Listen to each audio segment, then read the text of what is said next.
Hey, welcome to the show, everybody. Welcome to the Council on Future Conflict, episode 510. We're talking Ukraine's last gasps, and nice factory you got there, Iran. It'd be a shame if something were to happen to it, which seems to be going on quite a bit here lately. We've got a full house today. Very good, very good. Joe, you were pretty busy this weekend. I was. We did a combatives weekend here. Everyone had a great time.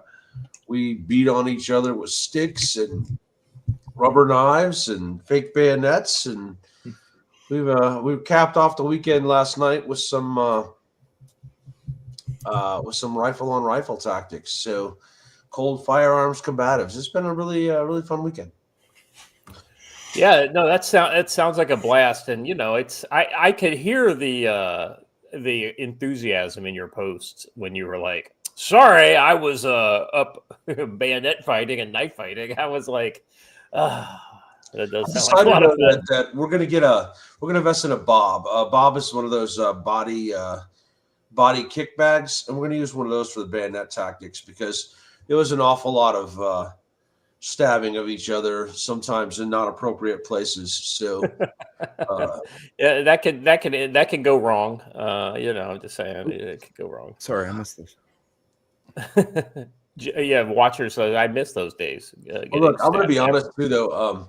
There was a woman in class, and she really, really got into it, and was the top student, and was highly aggressive, and really enjoyed the tactics and empowerment that it gave her. So it's kind of cool. I love seeing that development in people getting that self-confidence that if attacked, they can defend themselves. So. Well, I think there's one thing to be said about a woman who's able to practice self-defense of any kind against like robust men who are willing to let her just go 100%. Yeah. Is that they can actually see what they can do, and it gives them some confidence for things that would work potentially, and things that, listen, I mean, you're a 140-pound gal. You ain't gonna take down this dude or whatever, so you need to rethink your strategy. So I think that's good. I am slightly concerned for the safety of her significant other, Cody. So he knows it. So good luck, Cody. Hopefully you survive the week. Well, yeah, I was gonna say, was he there? Oh yeah. They were training together, and she was really getting into it, and he might have gotten a couple bruises because of that. But hey, let's be honest. I think we are all on this panel married. Come on, we deserve it from time to time. I mean, it strengthens the relationship, gives them an outlet. That's right. That's right. For that aggression. She's like, "Hey, you want to spar?" That's her. Right. Speaking of men who don't want to have to spar with their wives, Blaine, how you doing, brother? I'm doing good. Been busy as hell. Blaine, my favorite author who writes circles around all of us. And he's actually an author who actually writes books as opposed to the rest of us. You wait, because the new Land and Sea book's dropping in a couple weeks, and you guys are going to love the dedication. I'm so pumped for that, man. I am so pumped for it. So yeah, I've been busy as hell. We got a ton of stuff going on. So now, wait a second. Is that the third in the new trilogy? Yeah.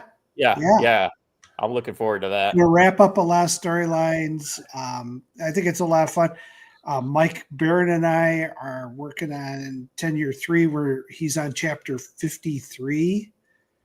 He said last night. So we usually go around 60 to 65 chapters. So yeah, he's firing that back over to me. He said sometime early this week, and then I'll probably finish it in the next week or so. Although we have relatives coming in from out of town. So. Blaine, not to go too writers fix problems on us here, but let me ask you a question. When you're doing like collaborative writing with another writer, and you kind of have maybe like I do a chapter, he does a chapter, and then we swap type thing. If one of you gets on a tear and says, "Listen, like I ended up writing a lot more than I expected, and because I just had all these ideas," and how do you handle that? I do it all the time. Mike does it too. I mean, The last It thing, just you don't go back and forth chapter by chapter. We go back and forth chunk by chunk, and I sent him 9 chapters last time. yeah. So, and he picked up right from there, and he's clearly done about 8 or 9 himself. So it's fun. We just go back and then we edit each other's work and tweak it. And if I look at his stuff and I go, oh, it'd be better if we tweaked this way, we do that. And Yeah. we really had some fun with this one. There's a lot of cool stuff in it. And I'm working on another Land and Sea book right now. So Very got a cool. lot going on. Where's the direction of Land and Sea going after this trilogy? Any hints on what part? Joe's actually helped me with this. Did you guys ever see the movie The Dirty Dozen? Oh yeah. So I've taken a bunch of Marines who were in the brig and have formed them into a unit. And they are reprobates, they are druggies, they are gamblers, they are all sorts of bad people who are being put together into a bad batch of badass Marines. Nice. And you get to see the Battle of Camp Lejeune kind of play out. So that would be cool. I'll be honest, there's a little bit of Marine Corps lore that goes with it that maybe you should slip it into the book. But when Lieutenant General Chesty Puller took over a unit, he famously said, "Now take me to the brig where I can meet the real Marines." So I'm going to fit that in, Joe. Also, a little flavor. Blaze taking notes. Little flavor for Lejeune. It'd be real funny if the aliens mutated a little creature called a sand flea to be something. Well, they kind of did. Those. Yeah. Put that in my mind. That's true. Yeah. maybe in the Land and Sea world, the sand fleas were the recon element for the aliens from. I'm having some fun with it. It's fun to blow up places we haven't blown up yet, and the last place you want to do is kick a hive full of Marines. Oh yeah. Well, I tell you, me and Joe had talked about like writing a story together. So we haven't started that. Yeah, I'm just curious how like collaborative writing goes. So because I've never really, done it before, with Mike and I, we always start with a very basic concept of what we want the book to be about, and then one of us starts it off, and we do 2 or 3 chapters at a time. I send it over to him; he does 2 or 3. Then, as you get past around the midpoint, you start doing larger chunks because you get an idea of how you want a certain scene to play out. There were 2 people I wanted to kill in this book, and I knew exactly how I wanted to kill them. Yeah. So it's like I wanted to get through that scene. I didn't want to right up to the cusp of it and then have Mike do it because I really wanted to kill these 2 people. Well, if I remember from the last tenure, but there's times. I mean, you're following a main character, but there's times when you kind of jump around to different other side characters. So does it kind of like the main thread gets written and then maybe side chapters get kind of tacked in to kind of break up the flow a little bit? Side chapters should give the different perspectives that are necessary to move the story along. Yeah. So from my perspective, you have to tell, and I like having the bad guys. I want people to see their perspective so that you hate them as much as anybody else. So. Yeah, you understand the motivation that makes them reprehensible. Right. So you show the bad guys. It's no big deal. We do it all the time. So. Well, I mean, that's one of the going back to your other series, Blue Dawn. That's one of the things I really like about what you've done there, and you've kind of cracked open the head of these kind of these woke true believers, and then especially with the. I don't think this is really a spoiler, but with the propaganda minister, getting betrayed essentially. Yeah. I mean, it was very much showing how the revolution, it cannibalizes its own children. So looking at what they're doing with Fetterman. Well, the revolution never ends. Well, it's true. You got to keep feeding the beast. All right. Anyway, I'm sorry about that. That was a little bit of like I said, I didn't want to get 2 writers fix problems on us, but hey, I think it's good content. Pete, how you doing, brother? I'm doing pretty good. Not too shabby. Just last week I had a nice little bout of I think the flu, I guess. When your temperature spikes up to about 102 and within a couple hours, it's time to take a break. So, and then wifey was out of town at a wedding, so I took care of the kiddos, and we are traveling on one of our first family vacations in a while. It's coming up weekend, so that's gonna be great. That's awesome. I mean, like the old family vacation is something that I think that a lot of families just don't do anymore. Well, we are, by that, I mean, we are taking advantage of the go sit in for an hour, listen to some spiel about a condo, and then take advantage of all the amenities for a couple of days. Yeah, I totally get that. I mean, like when I remember when I was a kid, my parents we would go to a beach house and they would go down for a timeshare kind of thing, and then they would get like they would give them a big meal and all this kind of stuff, so they could kind of have a mom and dad date. All they had to do is listen to a fucking timeshare thing in order to get the. Blaine, that's just something that like they don't do as much anymore, right? I mean, the timeshare thing used to be a fucking huge deal back in like the 80s, but I guess now it's just, everybody realizes it's a scam, I guess. It's a scam, but I mean, we went with my parents down to Cancun, and they sucked us into a celebration for the visitors, and it was all a scam to sell timeshares and stuff. Yeah. So it's with our family, it's a running joke. Anytime there's a celebration on a vacation, you steer away from it. Joe, one year the gift they gave them was $5 silver dollars. Like and I'm not talking like I'm talking about like the ounce silver pieces. Like I thought it was pretty. That was back in the 80s, so they were probably like only $5 an ounce or something back then. Watcher's parents, I don't know how else to put that. My parents have gone on several of those to various parts of Mexico where they go to multiples in a row, and they legit hand out just like envelopes of cash. Wow. That's crazy. All right. Good. Fred, I'm glad you're with us. I mean, we're going to be talking some intel stuff here later in the show, so I hope to get your insight into some of this stuff. And last but certainly not least, Watcher, how you doing, brother? Good. Just I love it when projects go as planned. They just never seem to go as scheduled, and that's a different thing entirely. I feel like I feel like you're calling me out on my comics here. No, actually, I was thinking about the coop that I thought was going to be finished. I thought it was like an 8-hour project roughly, and I'm getting into it, and we're on like 16-ish hours spent on it now, and I'm about a quarter of the way done.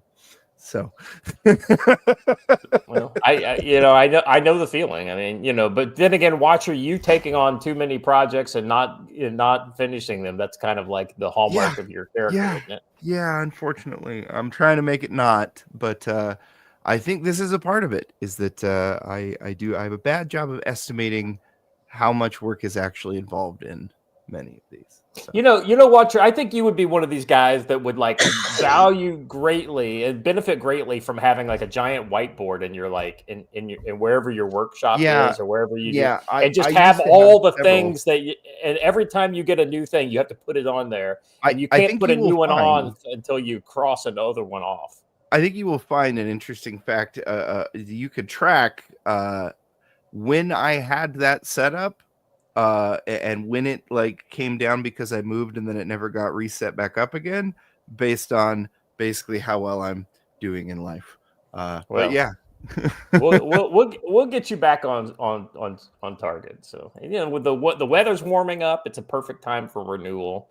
And speaking of renewal, the internet drama renewed yesterday. Hold on, let me mention one thing before we jump on there, because that story deserves our full attention. But yes, there are a lot of folks in the chat. We're at Mountain Readiness, so I hope you all had a great time there. And Mountain Readiness has invited me there they invited me there this time. I couldn't make it because I already had a class scheduled here.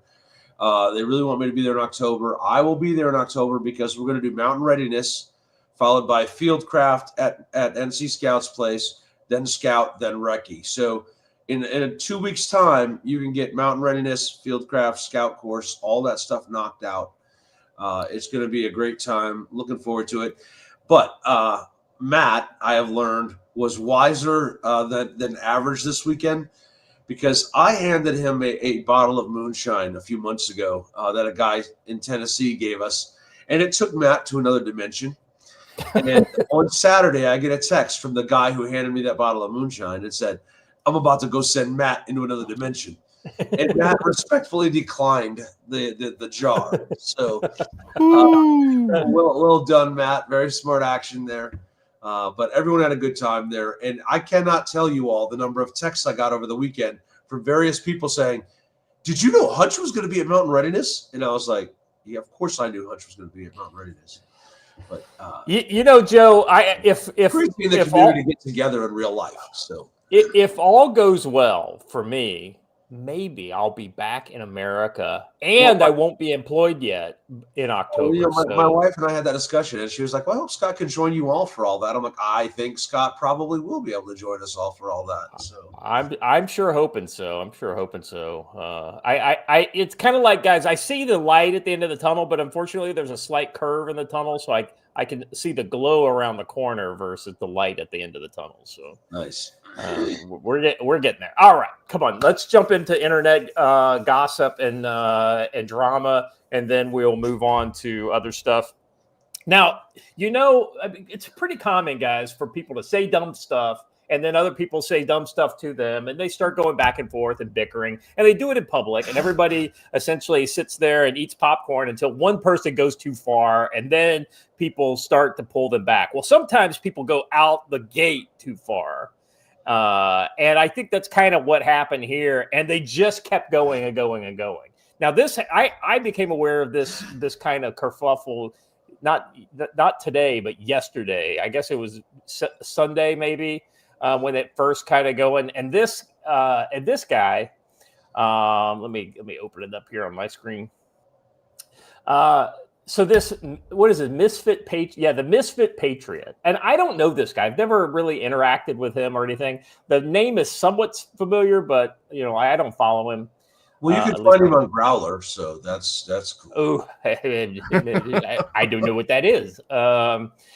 So anyway, he's talking. So I guess, what's this girl's name? BX. I don't follow her. Oh, I do follow her. What's her name? Her name is something. I don't know. Anyway, BX. Okay. BX is a kind of, you know, it says here on her, she's, you know, sundress lady reporting on satanic murder cults. And she does a lot of human trafficking kind of reporting, things like this.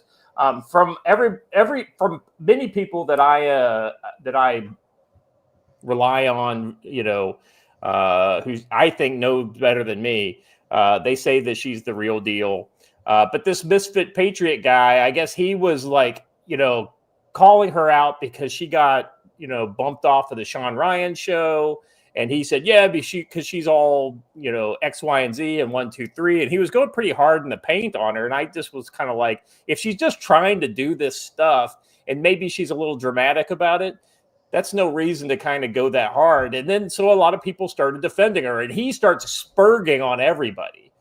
And so eventually he says, because you're being an asshole after I tried to message you privately and settle it, you want to bring this to the internet? You're fucking with the wrong guy because I love this shit. I have no emotions about it. I will troll you and go hard. I will drop every embarrassing detail about your life and sleep like a baby. I don't care how many of your simp followers attack me. I'll ride that wave with a fucking smile.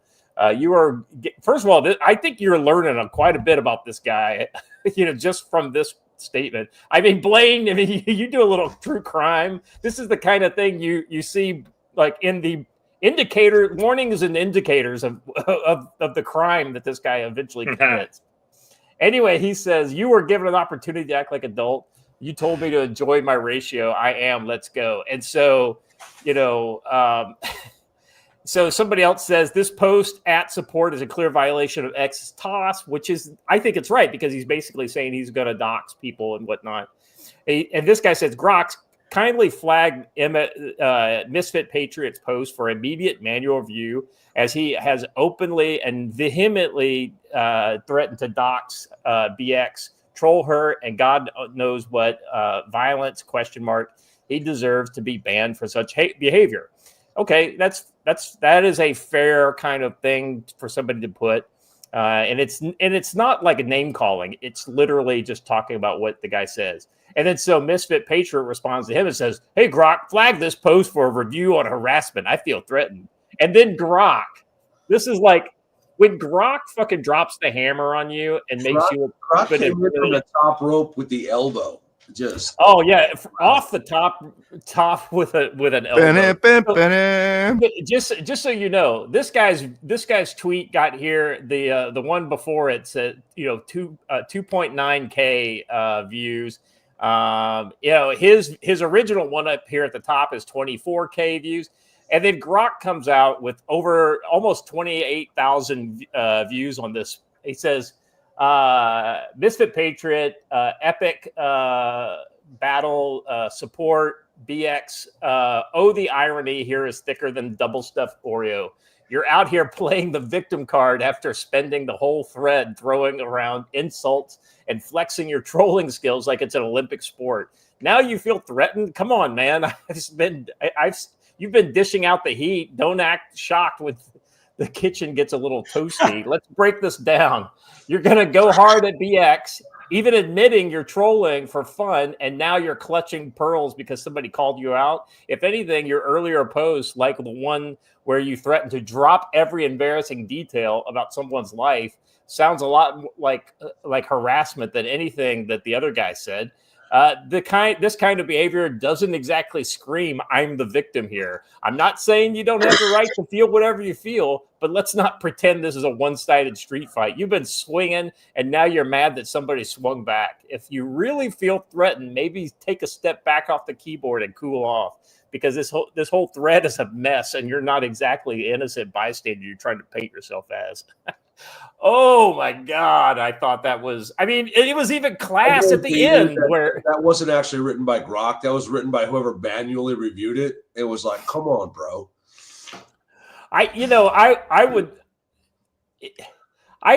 Part of me really wants that to be from Grok, because what sucks about that whole thing is, as much of a dick as he's being, and make no mistake, the guy crashed out in his entire real life over the weekend, because he also, during the middle of this, got in a fist fight and got his butt kicked on the street at some conservative event over the weekend. So he completely crashed out his whole life over this. But he made a lot of money off of this because he's monetized and he got a lot of engagement. Yeah. Yeah, that's the sad thing, is this whole engagement farming thing is kind of, this is why the most important thing you can do when somebody is doing this is just to ignore it completely, don't respond, and just either block them or mute them. And they that also, if you have embarrassing personal details like a grinder or growler profile, you don't engage with people like me and Kron and Shads, and then put out a video of you with your eyes in some extremely gay blue filter. Because then we will then go and find out why you have an extremely gay blue filter, and we will expose it, and that's what happened. So anyway, I just thought this is an object lesson of what not to do on the internet, because now we have like robots who will fucking drag you before the boys come around to drag you. So I kind of like it. This is the AI I showed up for, is the one that drags morons on the internet. And when the guy gets upset about everyone finding his gay dating profile, posting a photo of your alleged wife in her underwear was really not, bro, I'm totally not gay. That gay people do that too. So it's called a beard. That's what I mean. Yeah. All right. I'm sorry. We're almost half an hour in. We haven't got to odds in number one. All right, guys. Speaking of dramatic and stupid things on the internet. Well, but before I do have to just say, yes. Online conservative influencer, don't become Jack challenge. Impossible. Now, Watcher, I changed the first story. You've got the old one up. That's right. Hold on. Yeah. This one's better. Though I will mention it while we're waiting. Blaine, did you see that Donald Trump's going to bring back Alcatraz? When he trolls on an epic scale. I mean, this is a weekend where he also had himself drawn up as the Pope. So, I thought that was really funny. Was hilarious. That was hilarious. Oh my God! Oh God! That and the orange smoke. When they showed the orange smoke rising out of the Vatican, I thought was brilliant. Trump knows how to literally send the media down wild, harebrained schemes. I mean, he's the roadrunner to their Wile E. Coyote, and it is fun to frickin' watch. The thing about that is I literally saw CNN talking about that and spurging out about that post when they're doing that. And they're not talking about like any 9 to 10 other legitimate stories in the last 48 hours that they could be talking about. He's won. He's won that fight. Yes. I mean, because what's funny is they got like Gretchen Whitmer to make some sort of a complaint about disrespect to Catholics. And then all that did was make his team repost the photos of her during the Dorito chip communion. Dorito. Yeah. The guy is operating. He's playing 4D chess, and these guys are playing tic-tac-toe. So, well, the cool thing about it is Trump was an epic troll. But the thing is that we've had 10 years of 4chan and other like conservative trolls learning the ropes. And like, I don't even know that Trump is even pulling the strings anymore. I think he's got a team of just like expert trolls. And he's got legitimate PR type folks in the White House PR department, but he also has trolls there. And I think that is brilliant. I think because when you exist on the internet is what it is. And if you don't play by the rules of the internet, then you're going to be judged by the rules of the internet. So all he's done is control. He's literally sucking the air out of the room because they talk about is Donald Trump. And it has been that way now since he got back in the election, especially after what happened in Butler. Donald Trump is every night on the news. He is the only president in the history of this country that literally dominates every news cycle. Yeah. Well, the other thing too is he has literally given more media access. I mean, those sit-down interviews he did for the first 100 days. I mean, he said, all the negative media, come on, line up. I'll answer any question you throw at me.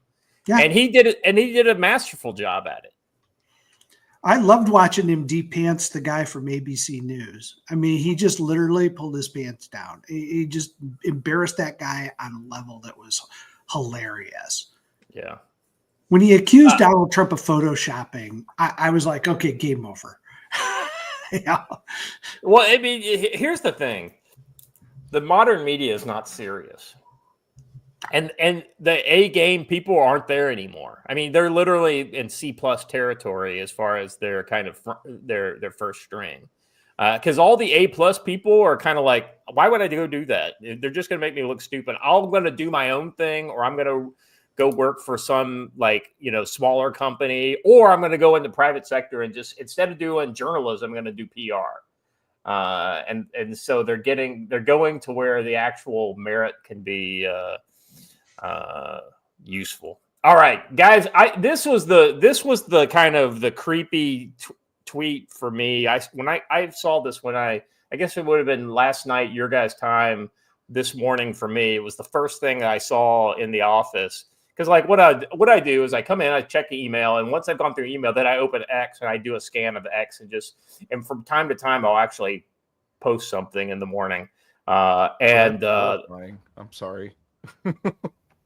What this story? This yeah, 100% in the morning. Oh, yeah. I really want. Blaine, I'm so glad you showed up because this is one that I want to get your take on. So let me read this, and then you guys, and then let's watch the video.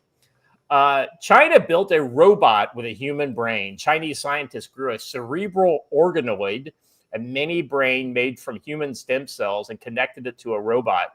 Not just for show, the brainlet controls physical movement, dodges obstacles, grabs objects, and even shows signs of synaptic plasticity, meaning it can learn and adapt based on experience. They embedded it into the brain on a chip, combining neuro tissue with silicon circuitry, essentially a hybrid biodigital processor. This could revolutionize neuroscience, drug testing, and AI development. But it also drags us straight into Blade Runner territory, machines that don't simulate thought but actually have it. The ethical red flags are everywhere. What counts as consciousness? Where are the lines between tools and entity? And are we growing minds to serve machines? And then this is where I'm not on board with the story. Cool? Question mark? Yes. No, it's not cool. If you told me you're using a chimp brain, then maybe. But as soon as you say it's a human brain, that's not cool. Chilling, it does say it's chilling, which I agree it is chilling. So I think we might all have different lines on that because don't use the fucking monkey brains, bro. I got it, but I mean, if there's a hard line in the sand for me, it's human brain. So let's go. Let's watch the video and see what they say in here. I think it's tough. This robot is powered by lab-grown human brain cells. Chinese researchers have developed this brain-on-chip technology called MetaBOC. Researchers say that their tiny lab-grown brain could learn tasks faster than current AI models. They say it uses much less energy than AI, which needs a lot of power and data to learn. These brain cells also show more, quote, intuition and creativity than AI, learning with fewer examples. Could this be because some aspect of the human spirit is locked in these brain cells? And is there any moral issue with using human brain cells and possibly the human soul to power robots to perform slave-like behavior? What is my purpose? You pass butter. Oh my god. But the one question I have before we turn to I want to get Blaine to jump in on this first. My question is this even real? Is that not just like a persimmon that they've put in a jar there versus? I mean, because it's China. I don't fucking trust them to ever tell the truth. So, Blaine, what do you think? I don't believe it for a minute. The Chinese are not great at innovating. They're really good at stealing other people's innovations. So, and this, I just don't subscribe to it. I just don't. There's so much that's required from a neurological standpoint to make an organism control physical movement. I mean, why are we wasting this kind of technology? If they've broken that barrier, they could actually change artificial limbs forever, because you could have the human brain now controlling how you use your artificial arms and legs. Mm-hmm. So I'm not subscribing to this at all. And not only that, they wouldn't open it up and expose it to air and no, this was all very, very fake. But it's funny. It does open that huge question of, just because you think you can do it doesn't mean you should try to do it. That Jurassic Park line from Ian McDonald. Like at no point did anybody question like this was a smart thing to do. I retweeted this one when I saw it, and my thing is that I said, and I'm gonna read this and then. And I want to pass it over to you, Joe, because I think you're probably best placed to talk about it from this angle. I said, I can't conceive of a moral society would think that this is a good idea. And now I'm not even taking into consideration whether it's real or not. Let's assume that it's real and it's 100% like legitimate. I mean, Joe, what does this say about CCP? So that's kind of the point I was going to make, is that at this point, I don't care whether it's real or not. The fact that it was contemplated or discussed means you should probably just be destroyed. I don't mean you merely go in there and you kill the doctors. You destroy the research. You destroy the ideas. You destroy the ideology that came up with it. Where human beings go wrong is every single time we try to play God. the idea of turning down the sun, the idea of creating neural networks and links of human brains. All of these things are abominations, and they should just be gone. There's not sliding morality. There is morality, just one. It's a terrible idea. And I want to know where they got the brain. I keep thinking back to Young Frankenstein. You know, whose brain did you get? Abby somebody. Abby Normal. You know, like whatever brain they got came from an unwilling participant. Yeah, First of all, Joe's right. This is wrong on every moral level. And I'll go one step further. I disagree with Joe. I think the scientists should be put down. You know what? Peak Hemsterity is right. This is where you get pineapple on pizza from. Stupid ideas like that. Hey now. Let's see. A Lance Corporal Veteran for $5 says, you're watching Western tech being used to its logical conclusion by those who don't have our moral hiccups on taking it there. Pete, I'm going to turn this next question over to you. So the reason why I think this is relevant to the show Future Conflict is if like they're willing to do this on science fair experiments, because that's kind of what this is. Mm-hmm. What would they be willing to do when it comes to creating super soldiers or the marrying of military? Right, exactly. You're of like almost like a Terminator, the marrying up of flesh and machine. So yeah. Over the weekend, Thailand deployed robot police. We could say this is far-fetched and not really going to happen, but Thailand has deployed several police robots that have humanoid features and just kind of sit around and watch things. Yeah. Sure, they're just cameras on tracks, but it's the same idea, right?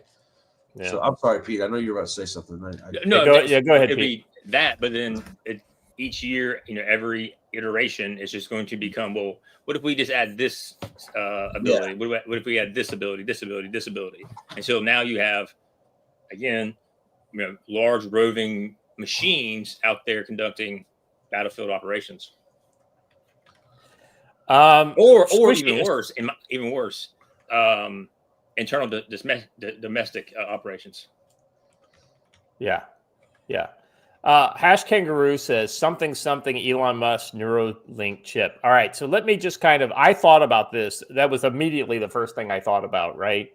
Because you don't criticize one side and just ignore the other. Now, am I super okay with the Neuralink chip? Not really. It's kind of weird to me. But here's what I do think about Neuralink. I think that thus far, everything I've seen is absolutely with informed consent on the people that they're working with on this.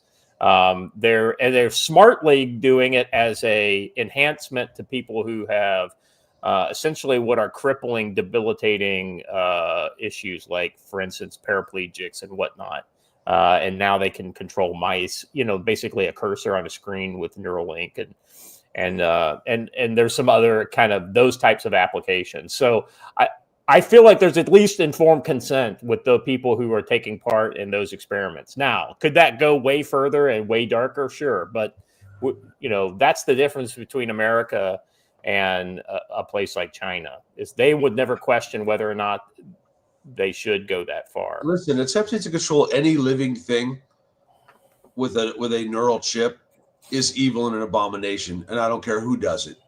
People can love Elon Musk all they want. It's an abomination, and it's not good. And speaking of abominations, Watcher, somehow I'm no longer a mod on YouTube, and I was trying to put Matt Grizzly in a timeout for his comment about spam, but well deserved. Let me fix that. Let me figure out how to get that done. So I tried to put him in a timeout, but I couldn't. And for Maynard, you didn't know I didn't like pineapple on pizza? I despise communism in all its forms, sir.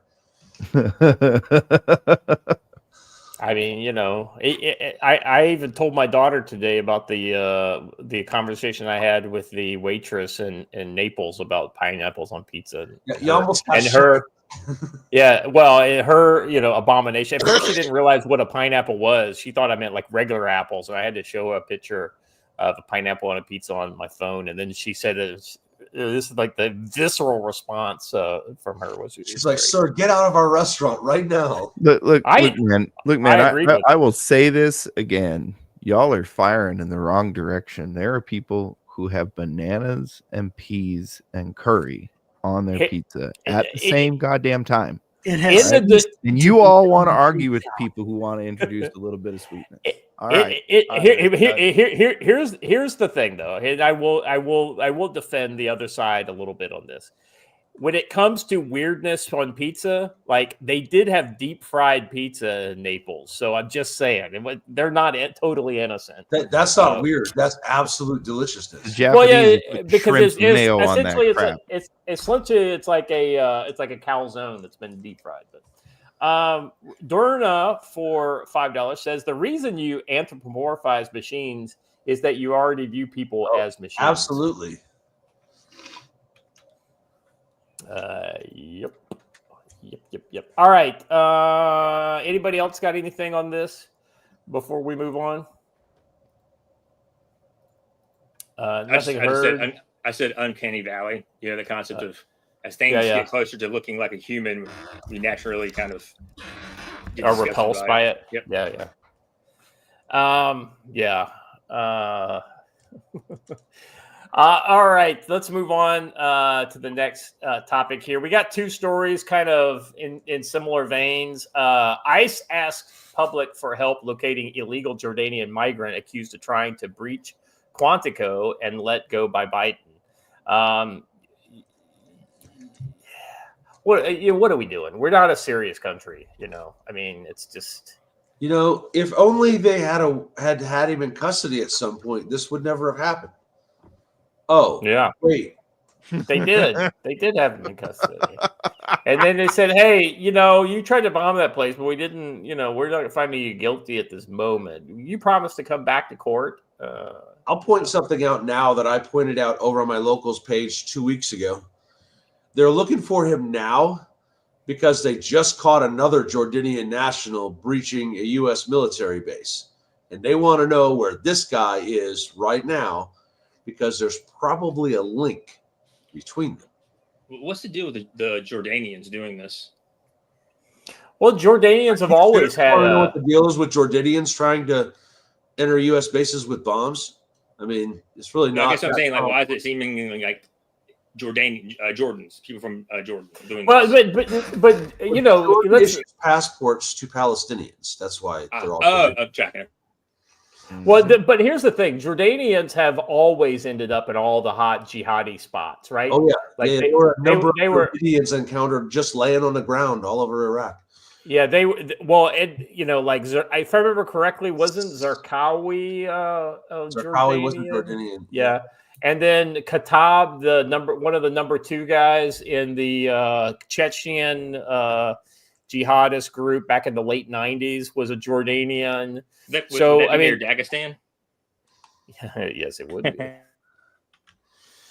So yeah, it's been a thing for a long time. And the ones that they just caught, where was that? Where they caught him with a bomb at the gate?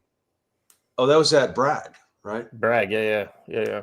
That was just last week. Immigration Customs Enforcement on Friday requested the public's help in locating an illegal Jordanian migrant who allegedly trespassed onto a major Marine Corps base in Virginia last year and was let go by the Biden administration. You know, I wonder if they'll let the fish go when they illegally go on to Quantico in the next Land and Sea series. Just, so food for thought. Is if this guy pulled up at any base, that hair is an instant. That tells you you're dealing with a crazy person. Because nobody keeps their hair like that. So he would just say I'm doing young Doc Brown cosplay. I'm sorry, Joe. Right. So I pointed this out when it happened, and I pointed it out again last week over our locals, that this guy's attempt was the proof of concept. It was a test to see if they could do it. They presented themselves at the gate, claimed to be Amazon drivers, got pulled into secondary and caught. So that's exactly the same ruse. I can say that now because it's actually public now. That's exactly the same ruse they tried at Bragg, and then they got found out there too. So there's a bigger thing here. These were not two unrelated incidents. There is an attempt to breach our bases with vehicle-borne IEDs. But again, Go When ahead. people went to most military posts, why would they try to go through one that's manned?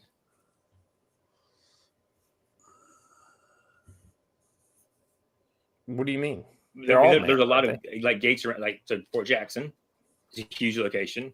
There are places where it's a ECP, but it's just locked. That's all it is, just locked. There's no one there.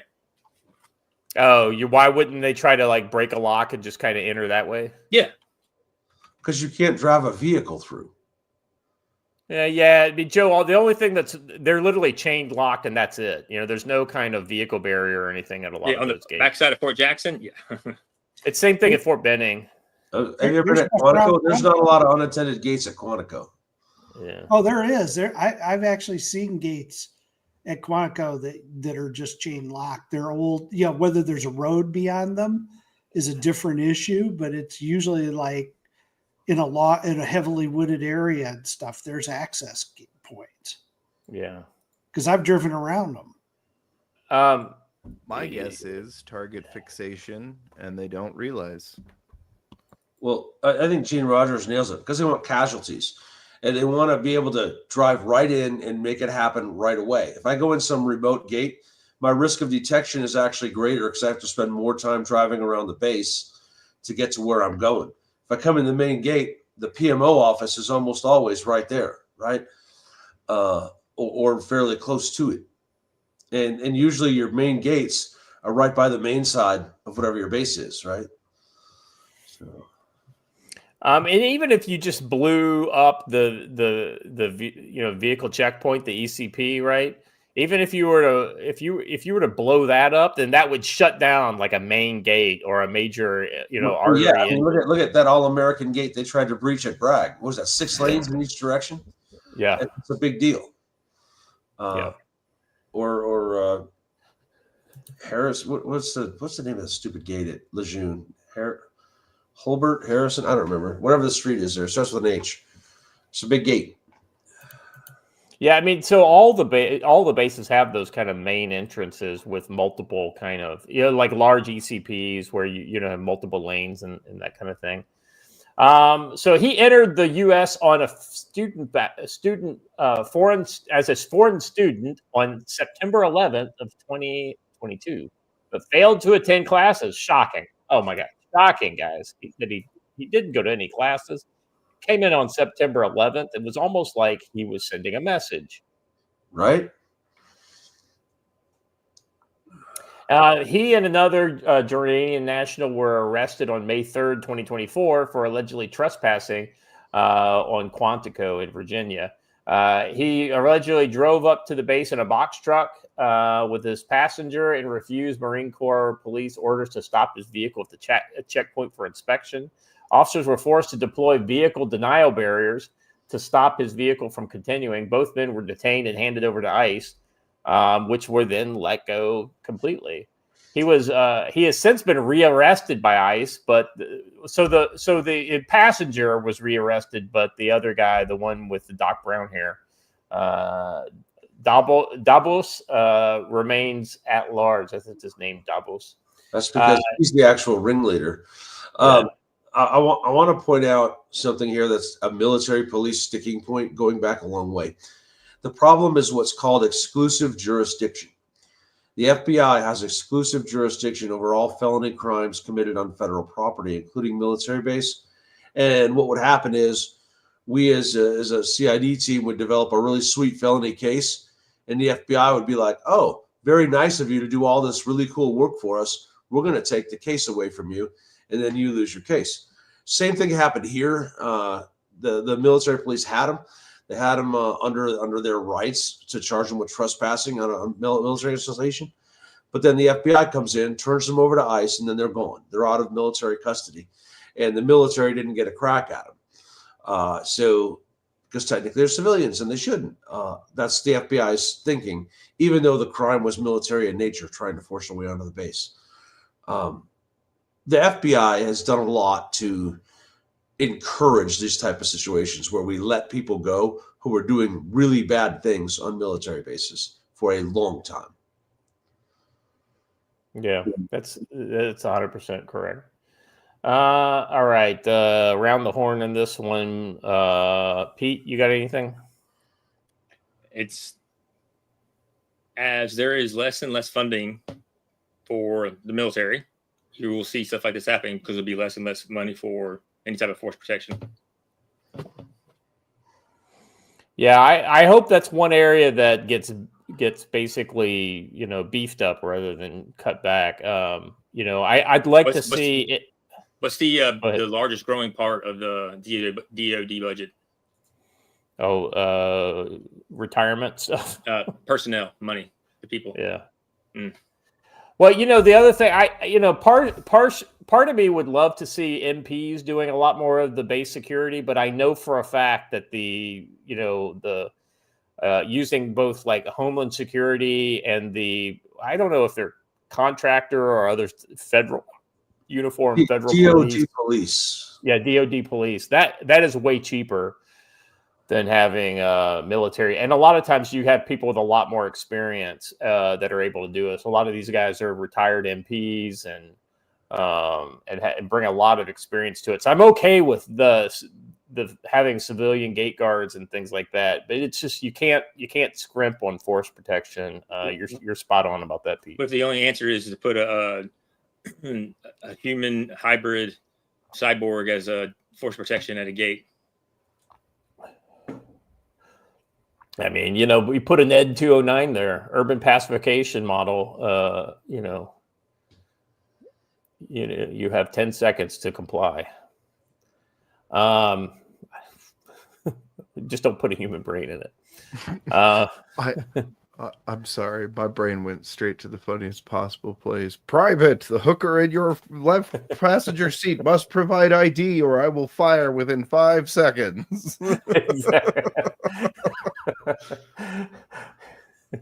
Well, what's even better is when the robot guard at the gate has facial recognition and says, "Hey, Candy." Yeah, no, she's good. I've already got her on all her biometrics on file. What? How? She comes here more than you do, buddy. All right. Sorry, that was really in poor taste. By the way, I would just request that all the members of the panel take a moment to go over on X and share out the video. We are live on X if you guys aren't doing it, so please do so. Not anybody in particular, just the entire panel. That would be great if you guys all did it. We know who he's talking to. Yeah. Yeah. Does ED 209 let the drunk CSM drive on through, though? What are you talking about? He probably would shoot him. But it's the drunk colonel that would be able to get on base. No problem. I'm very disappointed. All right. Let's move on to our story B on this one, because this is what happens when this kind of thing happens in the UK. This is a popular front. A X account says British SAS have arrested 8 men, including 7 Iranians, in 2 separate operations over a suspected bomb plot. The arrests are being described as some of the largest investigation in recent years. 5 men, 4 of whom were Iranian nationals, were detained on Saturday in connection with a plot targeting a specific location, according to the London's Metropolitan Police. In a second unrelated operation, 3 Iranian nationals aged between 39 and 55 were also arrested in London. Now, Joe, the thing about this that I think is interesting is that I think the fact that the SAS were involved and the fact that they actually executed this means that this probably came from intelligence from overseas, via some sort of, kind of coming across somebody with a police type thing in a domestic context. Absolutely. It's a national level asset as opposed to a local one. And when they say a specific location, they mean either the U.S. or Iranian or Israeli embassies. So. Yeah, that's exactly right. Blaine, this is when anytime you see an element like SAS or somebody like that it's got to kind of like prick your interest, right? This kind of you don't tend to like these guys are expensive to deploy, and they're a very limited asset. So you wouldn't just use these guys willy nilly. I wouldn't think. I wouldn't think so, but it's also Britain, so maybe they just didn't use the right pronouns when they posted online.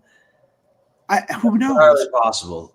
I mean, Britain has become a very much oppressive state. So the fact that you might see more and more military being used would not surprise me. I'm pretty impressed that they took their red coats off for this. Yeah. It's maybe it's too hot. It's when it's like a heat wave of 76 degrees going on right now in UK. Didn't you hear, Joe? Mid 70s. That's tough. You do realize that just Joe's comment alone could land him in jail in UK right now. Right? No, it's true. It's true. Listen, buddy of mine was talking. He's in procurement. He was saying that the British military is trying to acquire a new earplug to try and protect their troops from being misgendered. Just completely block out all sound. Yeah, you don't want to get misgendered. It's very sad.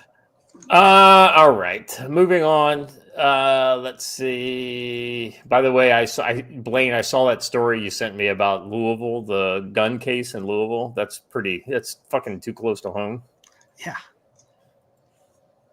All right. Let's turn our news to the world of conflict, international conflict, if you will. Turkish jets engage in electronic jamming operations against Israel over Syria. Both Israel and Turkey have long been the major regional players with a hidden hand in Syria, with both at times covertly leading the drive to weaken the overthrow the Syrian government of Bashar al-Assad. And now the scramble for spoils has been on since Assad's exiting the country to Moscow on December 8th. I feel like that was like a birthday present to me, him leaving. It was. We talked all week about that, if I remember correctly. Israeli tanks and ground units have moved up towards Damascus from the south, and Turkey's Syrian National Army proxy fighters have been active in Aleppo province and in northern Syria. Turkey has also reportedly been involved in the new Syrian government under al-Qaeda-linked Jilani, establishing anti-air defense infrastructure at Syrian bases, particularly near Palmyra in the center of the country. But Israel has since December been busy bombing Syrian military sites and equipment out of existence. Syria once had the most advanced Russian-supplied air defense missile systems in the whole region, but now these batteries have been destroyed. Actually, most of them were pulled out by the Russians before they could be destroyed. Yeah, but yes, they were. But they're at. I love it. I absolutely love that kind of humor. Furthermore, no Syrian Arab army to man or operate the sophisticated systems. This means Israel's air force has free reign over Syria's skies. But Tel Aviv increasingly has a rival in Syria, and that's the Turkish military. With sectarian fighting this week resulting in dozens of deaths amongst Syria's Druze community, Israel had been sending warning strikes, including near the presidential palace in Damascus. Yeah, I thought that was pretty interesting when I found out how close to the presidential palace that bomb drop was. That was pretty interesting.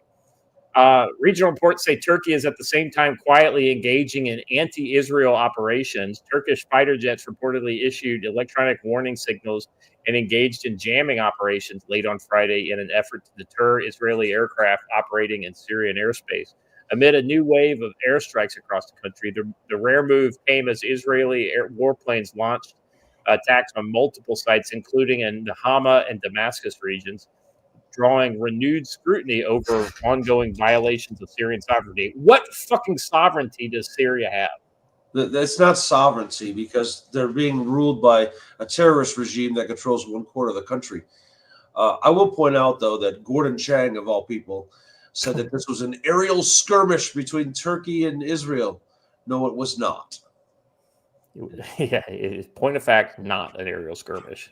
It was literally electrons flying across and degrading the, Blaine, let me ask you this. I mean, this is essentially you have Al-Qaeda linked government, in the middle. You got Turkey, who has ambitions on the entire thing ever since the Ottoman Empire lost Syria, to the Arab army fronted by the Brits back in World War One. I mean, this is just a Erdogan moving the Ottoman pieces around the chessboard, and the Israelis are playing spoiler. No, I think Israel is taking out the air defenses so that it has a cleaner flight into Iran to blow up their nuclear capabilities. And, it's nice having a clear path home. Yeah. To me, that's the real story here. Erdogan, he's just being a dick. Thank God we destabilized this entire region recently, and have opened up a lot of these cans of worms. But we all realize that these people are going to be killing each other for the next 10 years. There's nobody who's emerging that's going to be able to kind of unite this area under its control. Yeah. Well, I mean, right now we're getting these kind of vague reports from the media, and it would be really interesting to see what would happen if Israel were to come out and basically, either confirm, deny, or basically troll the Turks on their jamming capabilities. Now, I mean, let's be honest, the Turks have some pretty sophisticated gear. It's all Western back kind of stuff. They have their own kind of internal industry that produces most of their military hardware. So anybody to say that, listen, Turkey is like a lightweight, that's not true. That being said, they don't have what the Israelis have, both in the technical capabilities and the just downright backing of the U.S. So let me close this one out. As for Israel's support to the Druze religious minority, we talked about this last week. Many Syrians see this as but a pretext for Israeli invasion and occupation of the South, where most of the Druze happen to be. Here's the thing. If they just do the occupying, the kind of security outpost, kind of a la the Golan Heights kind of situation, right, where they occupied, this Syrian claimed land, then I don't know that they're going to be able to support this Israeli invasion theme, especially if the Druze are the ones that are taking all the casualties from HTS. Turkey, on the other side, has long supported the Sunni interest in Syria. Erdogan has long been accused of neo-Ottoman policies. Yeah, look at that. Also, Turkey wages war against the Kurds in the north of Syria. So, once again, you have at least 4, sometimes 5, and maybe even 6 potential factions in this whole thing. If you look at the Alawites, that's a whole nother thing. Pete, close us out on this. What do you think? What do you think all this means, and what are the warnings and indicators telling you? I mean, well, yeah, a long time ago, or about 10 years ago, a buddy of mine said that Erdogan was probably the most dangerous person in the Middle East. At the time, I didn't quite believe him, but I can see it. Whether or not the fall of Assad, it happened, right? And so whether that's good or bad is not really a decision, but we are seeing, not really a call for us to make per se.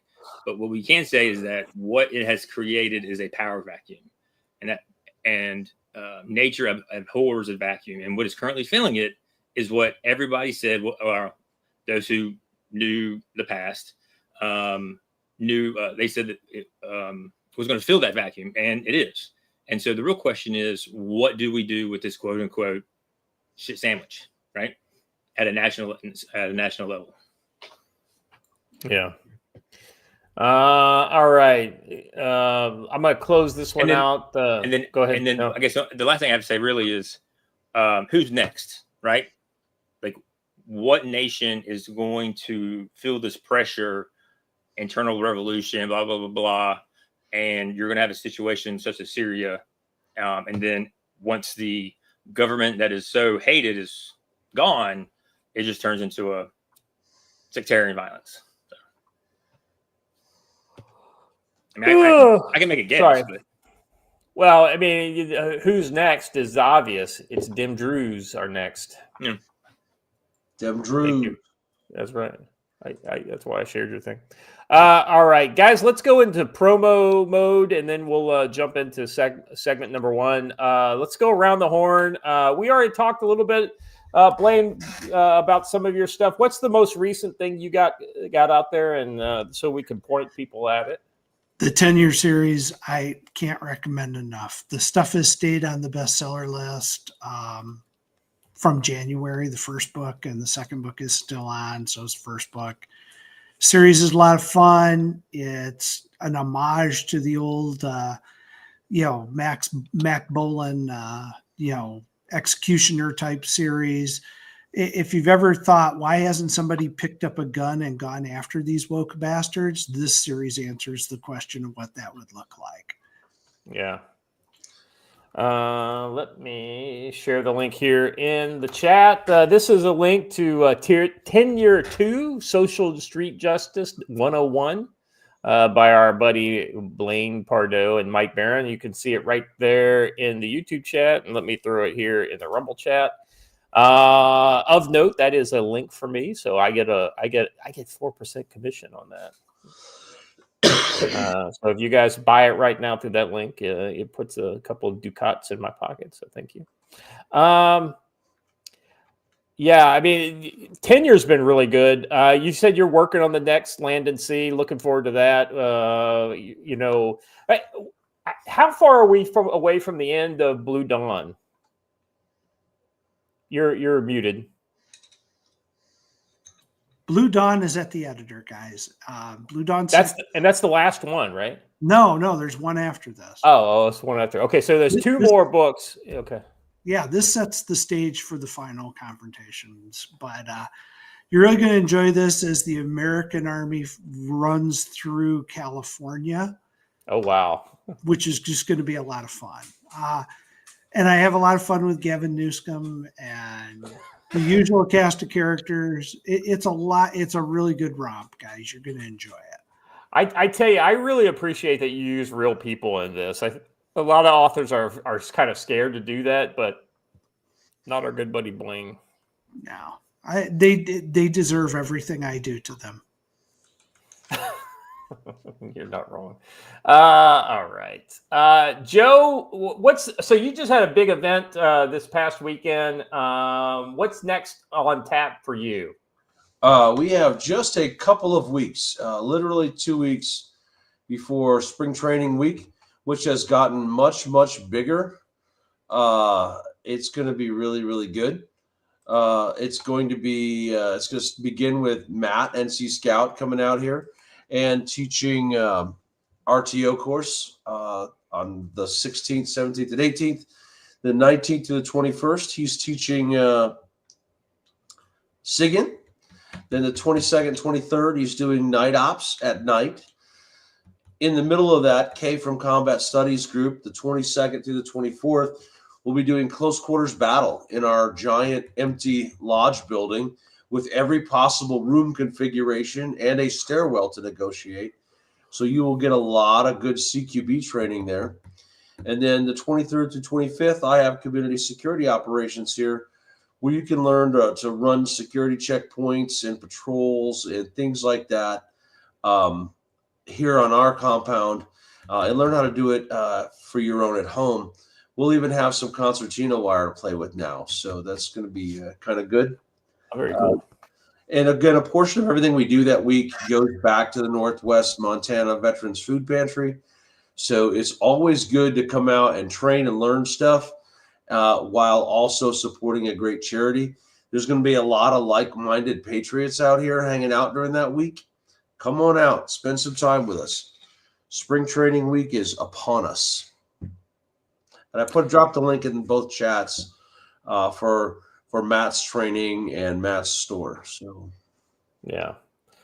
All right. So we've got the links for Matt's store. We might as well do our latest in an ever, I really appreciate like somebody reached out to me the other day and said, said that they really got a kick out of the ads for the brushbeater.store. So I will continue. If you continue to like them, I will continue to do it.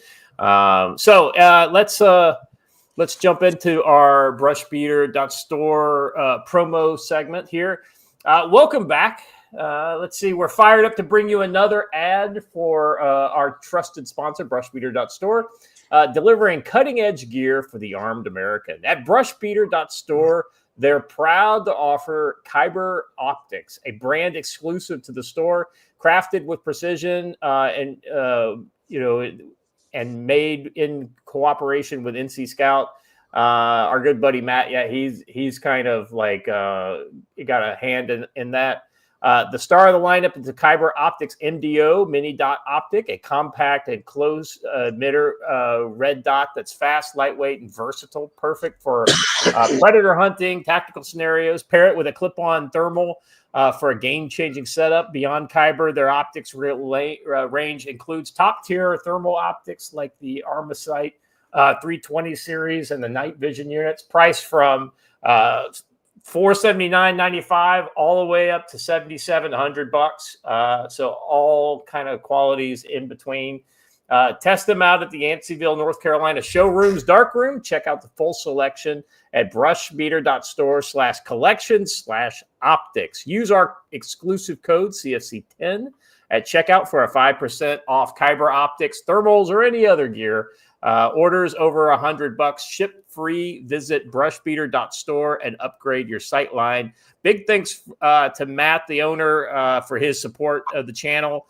And his vision for community readiness is unmatched. Thanks so much, Matt.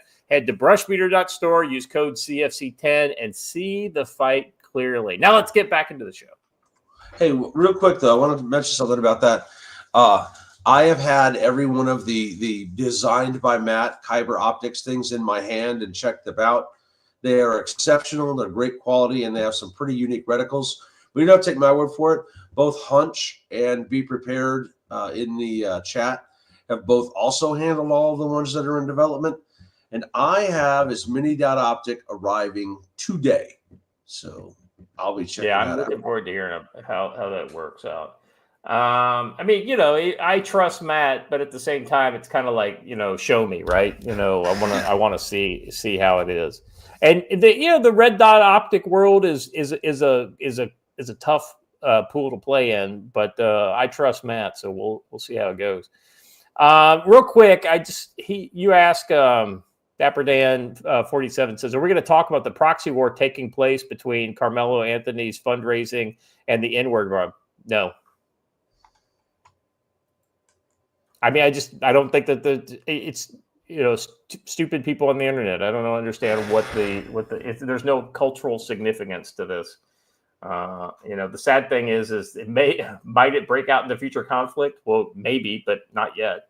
Actually, I think that the absolutely best take on this was given by Bob Winkleman on Twitter, not his real name, when he said, "Look, if you're excited about one of those fundraisers and not the other, when they're both actually idiots, you should be ashamed of yourself." Neither of these were good people. Neither of them deserve your support. You can have morality and not make everything about black and white people. It's that simple. Yeah. I don't have to cheer for either one of them, I guess is the point I'm saying. Yeah, I agree. I mean, it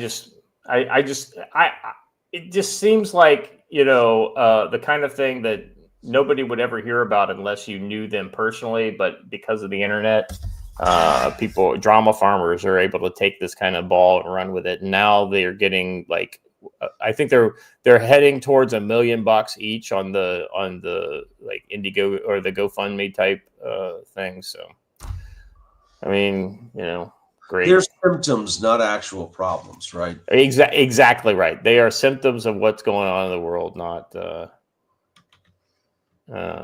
anything else. All right, gentlemen. Anything else before we move on to segment number 1? Nope. Moving on. So we're talking about Ukraine and they're kind of the last gasps. This is the kind of stuff you see when they literally are just trying to get, kind of fuck you points in for the bell. And right now, I don't know that they are interested in ending the war at all. But it's definitely intransigent on the Ukrainian side is the way I see it. I could be wrong. But they seem to be the one that could literally push the button tomorrow and the war could end. But they don't want to. Ukrainian drones have been targeting historic Orthodox churches in Russia throughout the over 3 years of the Russian-Ukrainian war. There's been a sad and tragic trend of churches being struck by missiles, drones, and bombs on both sides. But the attacks on religious sites have gone all the way back to 2014 and the start of the conflict in the Donbass, which saw pro-Kiev forces frequently shelling Russia-aligned areas, including attacks on Orthodox churches. Now, in fairness, if there are military personnel or equipment in and around a church, it stops being a protected site. Now, the problem is when you go after a church because it's a church, not because it's next to a tank or something like that. So there are distinctions there. And of course, since the Ukrainian government has actively and openly persecuted the Ukraine's largest Orthodox church for simply maintaining spiritual communion with the Moscow Patriarch, famous historic monasteries have been shut down or seized by authorities, monks expelled, and churches have been raided by far-right nationalist militant groups. As for the other side, Russian aerial raids have often devastated whole Ukrainian neighborhoods, including destruction of local churches.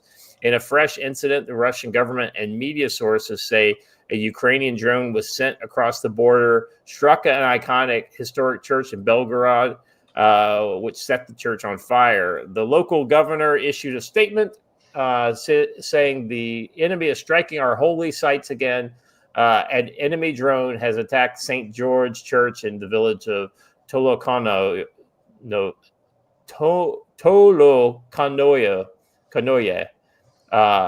Let's see. I mean, so Joe, look at this church. I mean, this is go down. Just scroll down a little bit more, Watcher, and you can show this tweet. This thing is literally in the middle of nowhere, not surrounded by other buildings. So you can't even say that. Oh, we were shooting the building next to it, and the missile and the UAV hit. I mean, it's literally by itself.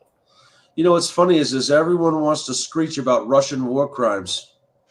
This, quite literally, is a war crime. Unless you can prove that there was some military utility that basically rendered the protective status of this church null and void. And if you can do that, then it's a legitimate target. But it's been too consistent on, at least on the Ukrainian side. I know the Russians have blown up churches too, but it's usually those are in big cities where they're literally blowing up everything. At most, that church could hide a fire team. At most. Yeah, it's not a big church. A drone strike. So. Let's see. Currently, Moscow and Kiev are still far from agreeing on a ceasefire. President Zelensky has accused the Russian counterpart Putin of playing a game with offers of very limited 3-day ceasefires. Yeah, but the problem is, Ukraine, is that you can't even keep a 3-day ceasefire. Whoa. Well said. Well-armed Corgi, by the way. Well-armed Corgi for $2 says, I'm tired of hearing both sides do it. I don't care. If Ukraine is supposed to be drawing our military support, I expect better. 100%, right? It's like we all know Russia's the bad guy. So we just assume that they do it. But that doesn't mean it's okay because Russia does it, then it's okay for the Ukrainians to do it. We wouldn't do it. I would expect the Russians to be held the Ukrainians to be held at a higher standard because they are aspiring to be part of NATO and the Western kind of order, right? These are things that I would take for granted in any Western country, but they are not showing us. So it's troubling. And like I said, it's kind of fuck you points to get in before the buzzer on the whole thing goes. Blaine, kind of what's your take on this? I mean, it's cultural warfare. I blame France and Britain for this. And hear me out. You made the comment earlier, like you were like, well, Ukraine doesn't seem to want to, sign up for peace, doesn't want these short-term, ceasefires, etc. A lot of that is because the Western powers, and I'm not including the United States in this anymore, are encouraging Ukraine to stay in the fight. They're saying things like, we're going to send troops in. We're going to continue to supply you, even if the United States doesn't. They are prolonging this war. The Europeans are prolonging this war. And so to lay this completely at the Ukrainians' feet, I want to say yes, but let's get to the root cause. The root cause is France and Britain and the rest of the NATO countries who are constantly pushing Ukraine to fight under this bizarre illusion that they're somehow going to drive the Russians out of Ukrainian territory and then negotiate a peace. And that is an illusion that they keep propping up, and it's going to lead to more things like this. Yeah, the longer this goes on, the dirtier it's going to get, I think. Yeah. All right. Hey, put Nerdist, thing here's a up there question: on how the much screen longer for is it me, going to will go you? on? Hold on a second, Joe. Okay. You first, and then Pete. Which Put- one? Put Derna's last one up there. The side that persecutes people for how they worship Christ is the bad guys. It's a big plot twist, I know. So, this is a great point. They have shut down the Russian Orthodox Church. They've shut down other Christian churches in their country, and now they're bombing churches in Russia. This is not a big, shocking thing, right? Whoever's against Christ or gathering to worship Christ are the bad guys. It's really not that hard. Well said, Turner. Well said. That's all. Yeah, I think that's a pretty easy line to draw. And when both sides, when both sides follow Christ and they fight as if they follow Christ, then you generally don't have a lot of these problems. But all right. I think we've gone into that enough. Let's move on to the next one here. Speaking of the peace proposals, Zelensky's truce refusal poses direct threat to visiting leaders for Victory Day, according to the Kremlin. So this, Joe, if I've heard anything that's likely to break this war out, it's the fact that they may attempt to attack the viewing stands or the May Day parade. An attack on Red Square during this parade is absolutely. I mean, this is probably the thing that could get the nukes to roll out if they actually did it successfully. Before we dive into this, just from that first take, Blaine, I see you reacting. What's your kind of thoughts on this? And I'm not endorsing Putin at all. Putin's a bad guy. So is Zelensky. So let's be very clear. We're dealing with two bad characters. One of the premises about them going to war, and the Russians going to war, was that there was a Nazification going on or protecting Nazis in Ukraine. So you attack the Victory Day over Nazism, you're really good. The optics on that are so bad and play into Russia's narrative. Not saying Russia's right. I'm saying that's their narrative. I think it would be a stupid move on the part of Zelensky, but I also think he'd be more than willing to do it. Yeah, I 100% agree. I mean, Zelensky has the heart of a terrorist, right? I mean, the way he's operated just since he's been president. We will see a day when he loads up what's left in the treasury of gold bars into a plane and flies to UK or France. That's the kind of guy you're dealing with. He's just like the Shah. Yeah. Well, I'll be honest with you. The more I think about it, the less I think he'll have the opportunity to actually grab the gold. He may have to just get out with his life.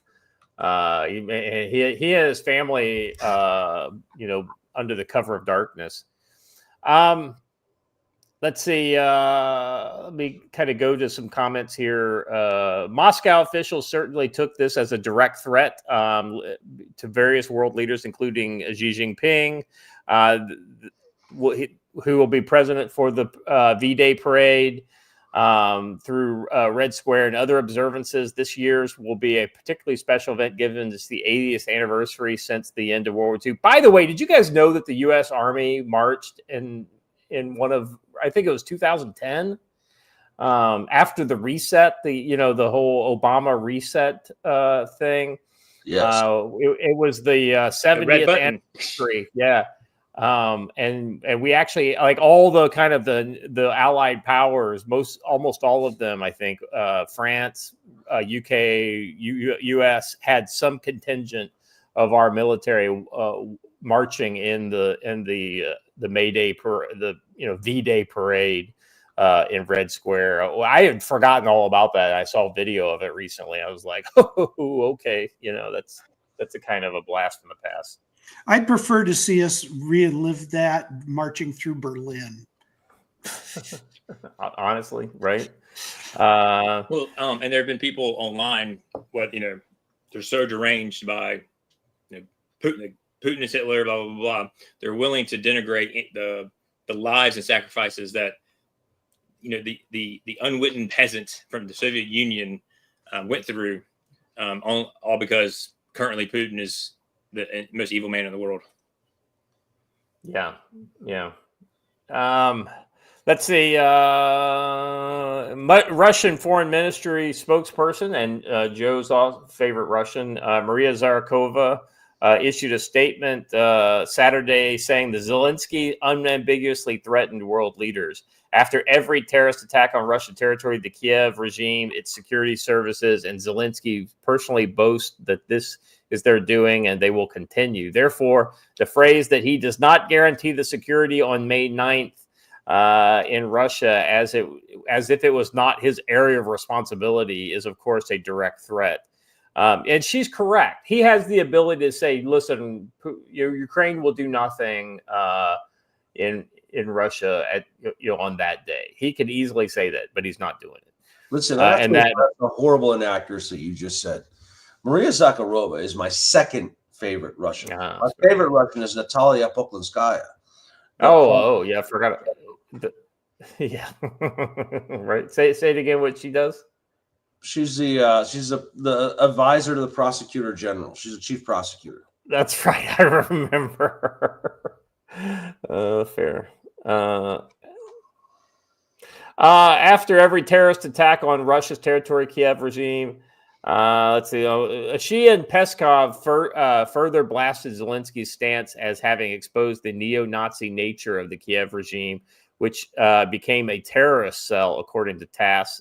Lately, there's been assassination bombings targeting top Russian generals, as well as long-range drone attacks, which have reached the outskirts of Moscow. Clearly, Ukrainian intelligence and/or its allied Western intel services have made inroads in Russia. Without a doubt, Russian defense and security services will bulk up their anti-air systems in and around Moscow for the Victory Day events. Defense officials, heads of state, and foreign ministers of various countries, and especially Russia-friendly nations, are expected to be present. Earlier in the Ukraine war, drones were sent across the Russian border and made its way all the way to Moscow Kremlin complex, lightly damaging the top of a dome in what was a major first at the time. Since then, the Moscow area airports have more frequently halted operations during inbound drone attacks. Joe, I think that Ukraine absolutely has the capabilities to mount a serious threat on this gathering. So it is not one of these idle threats. Now, that being said, Russia is going to be pulling out all the stops on air defense around Moscow. So it'll be interesting to see how this works out. I think it's a really silly idea of them to try and do this. They think that it's a great troll and it'd be great for the lulz, but it will actually drive the rest of Russia and the Russian people into rabid support for absolutely destroying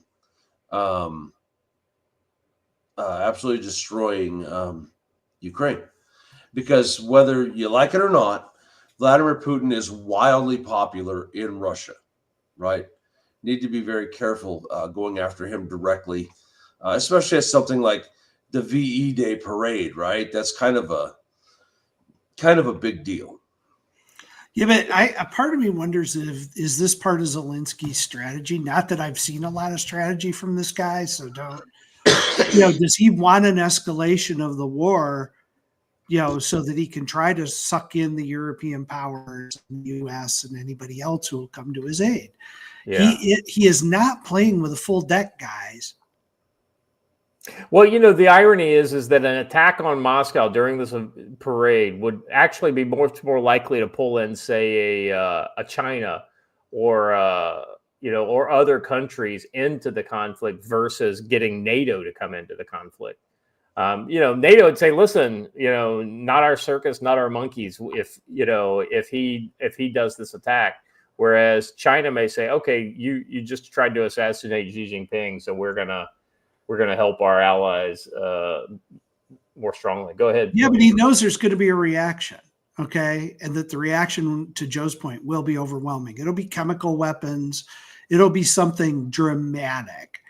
And he's counting on that level of overreaction to suck in the Europeans. I mean, I could see it. He is all about letting other people die for his cause. I also believe in my heart that the Ukrainians want to attack the Victory Day parade because they actually wanted the other side to win that one. So, yeah, that's a good point. Anything else on this one, guys? You're right. Anyway, say again, Joe. Banderites are gonna banderite. Oh, yeah. That's a Bandera, the Ukrainian Nazi leader. So if you're in case no, resistance against the Soviets, bro. I mean, it's yes, but also a Nazi. All right, and somebody had to fight the communists. Might as well be them. All right, let's move on. So this kind of gets to the whole idea, and Blaine mentioned it earlier that that it's a kind of they want to provoke some sort of a massive, overwhelming response from Russia. And this is kind of what this next story kind of talks about. West wanted to provoke Russia into using nukes in Ukraine, Putin claims. Russian President Vladimir Putin has once again made a more ultra-provocative remarks aimed at the West concerning Russia's nuclear doctrine in a fresh interview. Provocative, they mean he told the truth. Well, right.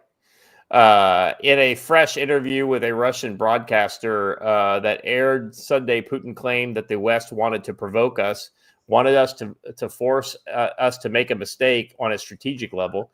He described the unprecedented allegation that Ukraine's Western supporters and NATO were essentially trying to bait Moscow into deploying nuclear weapons in Ukraine. Putin emphasized that Russia's exercised restraint in this matter. They wanted to provoke us, wanted us to make mistakes, and there was no need to use the weapons that you mentioned. I hope that it wouldn't be necessary, he added. We have enough capabilities and means to finish what we started in 2022 with the result that Russia needs. Putin concluded. He emphasized that Russia is able to carry out through this military growth without resorting to nuclear arms.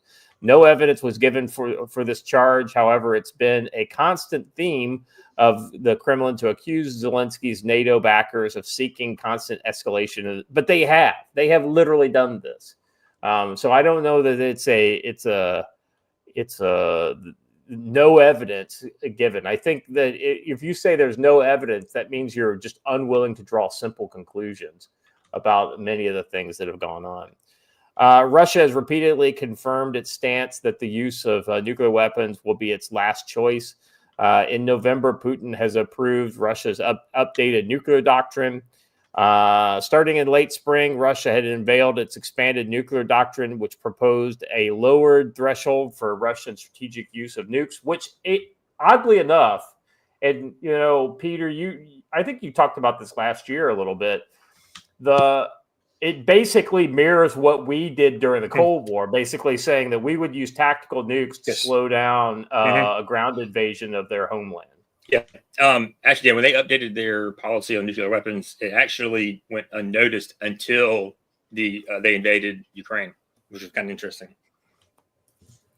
And they have since updated it again because because of all this. So yeah, that's exactly right. So there's indicators and warnings that are out there. Well, and what was it earlier this year? They used a missile system that's primarily designed for use of to deliver nuclear weapons inside Kiev. The precision the MIRVs that were unable to be intercepted. It was basically a ballistic like an ICBM, or actually I think is an MRBM. Theoretically, but and it was the first time they've used a weapon like that. So that kind of proved the fact that they could do it whenever they wanted to do it, and there's nothing that NATO or Ukraine could have done about it. Mm-hmm. Yeah, what is the hit rate of Western missiles against Russian EW? Well, the problem is the hit rate against MIRVs is 0. Yeah. I don't know that we have anything that can hit a MIRV that's incoming. Yeah. But yeah, I guess mine was more to a broader question of their EW capability. Yeah, against our missiles. Yeah, it's been pretty effective. This was due to an emergence of new sources. Let's see. Starting in late September, Russia unveiled its expanded nuclear doctrine. This was due to an emergence of new sources of military threats and the risk of Russia and our allies amidst fierce drone and missile attacks coming across the border of Ukraine. Also, Moscow said U.S.-produced F-16, which are now flowing into the Ukraine's Air Force, are capable of carrying nuclear weapons. Technically, that's true, but I'm pretty sure that these versions are not. Kremlin spokesperson Dmitry Peskov previously described that Russia's nuclear doctrine changes mean that the Russian Federation reserved the right to use nuclear weapons in the event of aggression using conventional weapons against it and or the Republic of Belarus. Pretty, I mean, this is stark stuff, Any final thoughts on this topic, gents? I think he's right. I think that we're lucky that he showed restraint. I've got to go, Yeah. Scott. Hey, Great, Blaine, guys. thanks for being here, brother. Hope you're able to come back soon. All right, thanks, guys. Yeah, take care. Always good to have our buddy Blaine. Mm-hmm.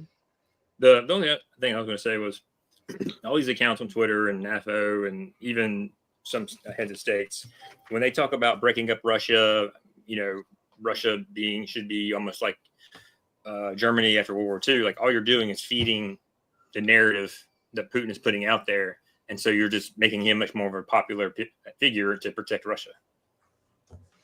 Yeah, his popularity inside Russia is shockingly high. Yeah. He's between 75 and 85% without what is how I've seen that kind of number, but how can we verify it? Well, here's the thing: the only places you see any real dissent is only in the cities, where you have some amount of discontent. Outside of the large cities, his popularity is almost 95%. No shit. Because he's done he basically they have long memories and they know how bad it was before, and Putin's been doing nothing but good stuff for the average Joe, the average Ivan out there in the hinterboonies. Dare bring up the hyper capitalism of the 90s to some sort of ivory tower individual on Twitter, and they will just lose their minds. Yeah, you're exactly right. I mean, the fact that it's essentially Putin saved them from that essentially. Yeah, Well, yeah, I mean, he did, and so they rewarded him, and then Chechnya and blah, blah, and so forth, and all that. So yeah, and Dagestan. Yeah. All right. Moving on to our next topic here. Nice factory you got there, Iran. I would hate if something were to do somebody about that. Iran says it would strike back if U.S. and Israel attacked. Joe, my question is, why haven't they struck back? I mean, because evidently U.S. or Israel is attacking right now, and it's not, Iran's not looking. Yeah. I mean, because let's be honest, you don't have a bunch of food processing plants in the U.S. just catch on fire if nobody's doing anything. Well, I think it's a lot harder for Iran to attribute these attacks directly to either one of us, but someone is clearly waging a shadow war on Iran over the last week. Yeah. Before we jump into this, I just want to close out. I think we had one or two super chats, and I want to just close those out before we move on. Random PNW guy 84 over on Rumble says Ukraine killing Z at the Victory Day parade sounds like a win-win to me. Now, maybe. Are they ready maybe. to join up? Here's the thing. The answer is maybe when you don't know if the destabilization might be worse than the actual guy that you have in place right now. It's kind of like the devil you know versus the devil you don't know. Same for Putin. I'll be honest with you. Yes. If Putin dies, I think it only gets worse for the rest of the world. Putin is comparatively a moderate to what is behind him or in the military. I mean, Joe, Medvedev is pretty stringent, and he's kind of like what you'd call maybe a Russian ultranationalist compared to Putin. I don't know that Europe wants to have a guy like him at the helm over Putin. Well, we already have once, right? Medvedev was his president, and then he was the president for a while Putin was the prime minister, which they never had before Putin was the prime minister. But he's just the guy right now who says the things Putin can't say, though.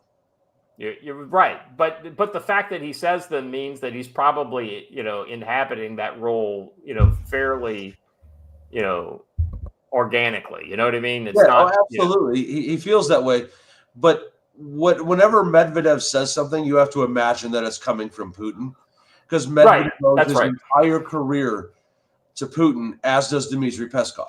So, and Lavrov, if I'm honest, Lavrov was already pretty well established on his own. However, they have been tied together at the hip for a very long time.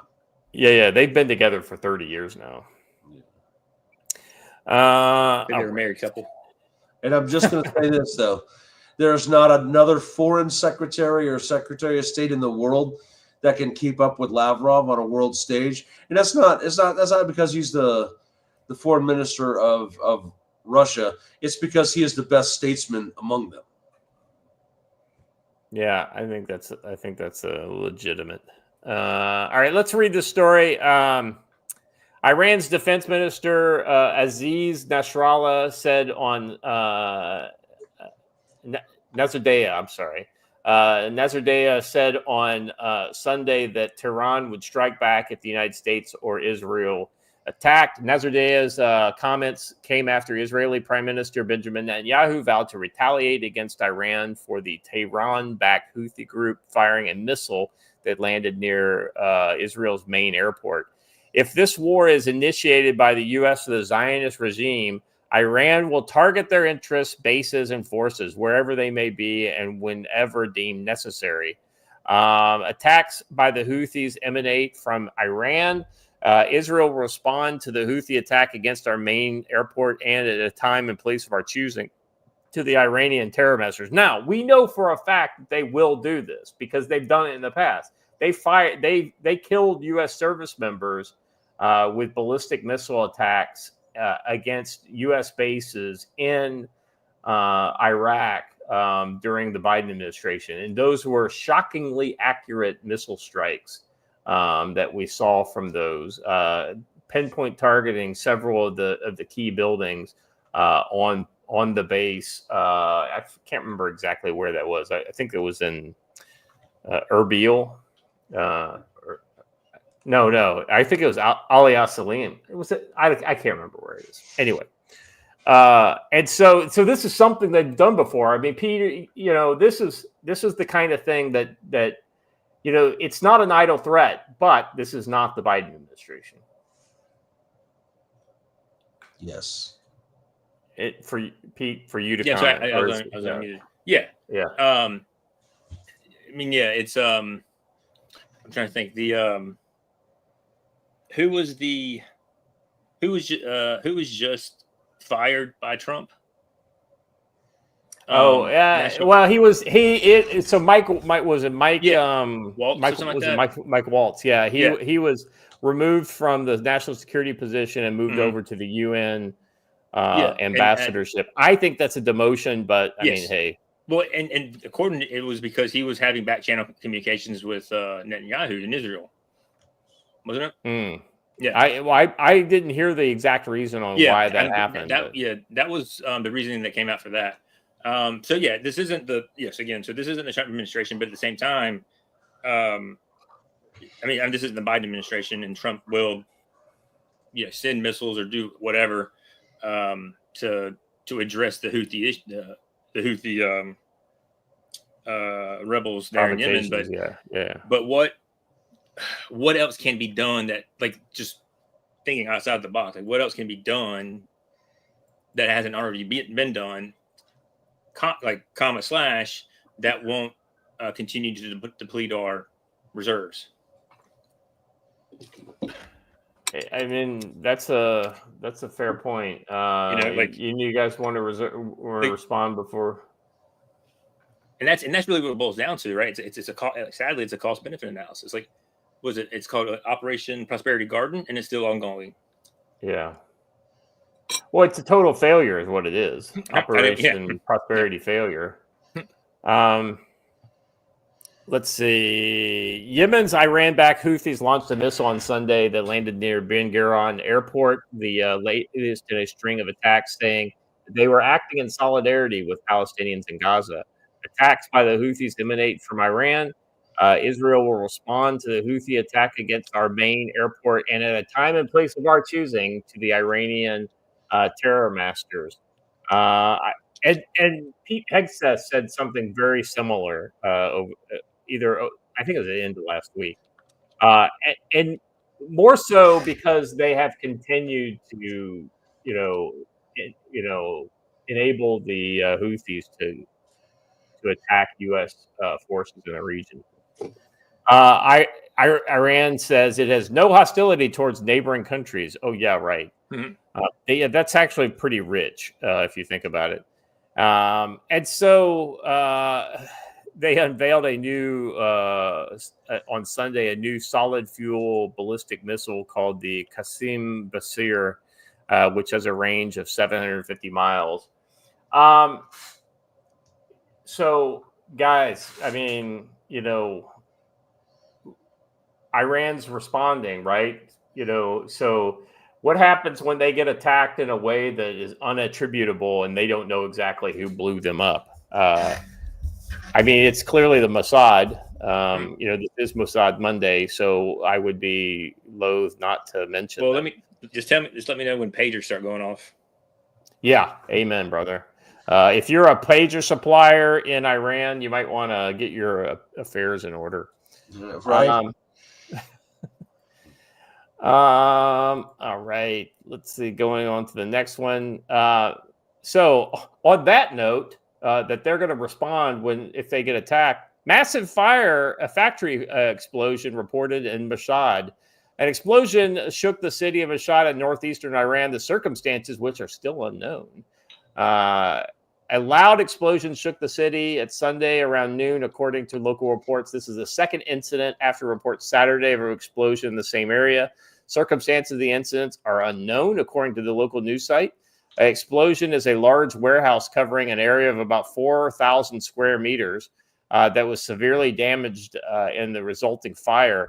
The Iranian fire brigade reported that the event took place at a motorcycle factory near the electro steel factory. No information about casualties was given. Pretty interesting, I think, if I'm honest. Watcher, there's a series of links there that are kind of broken in the story, but you can just open them directly on X. And these are videos of the fire and all the other stuff.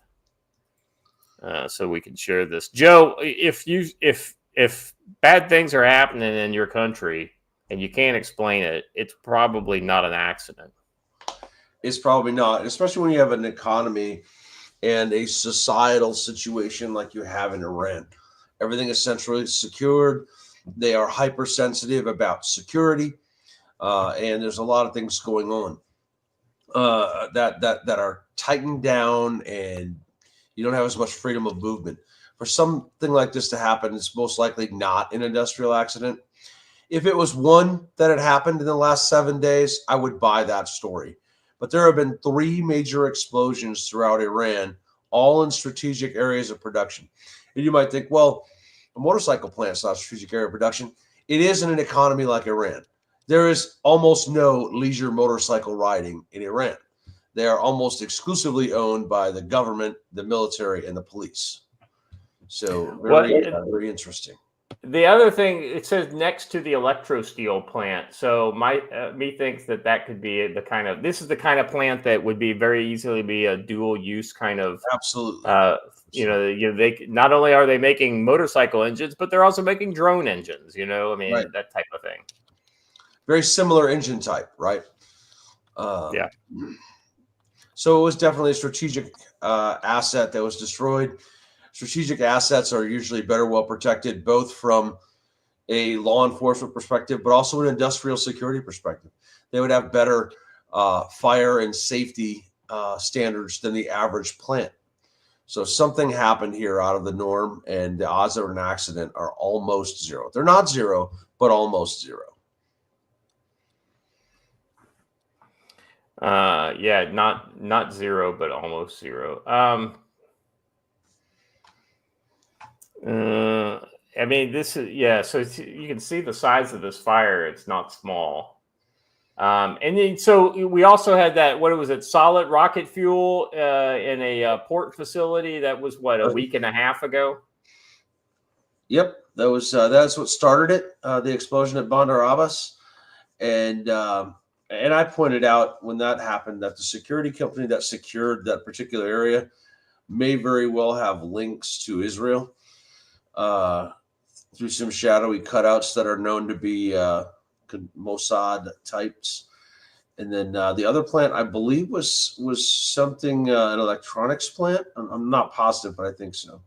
Mm-hmm. And another kind of dual use kind of plant that would. So this is clearly.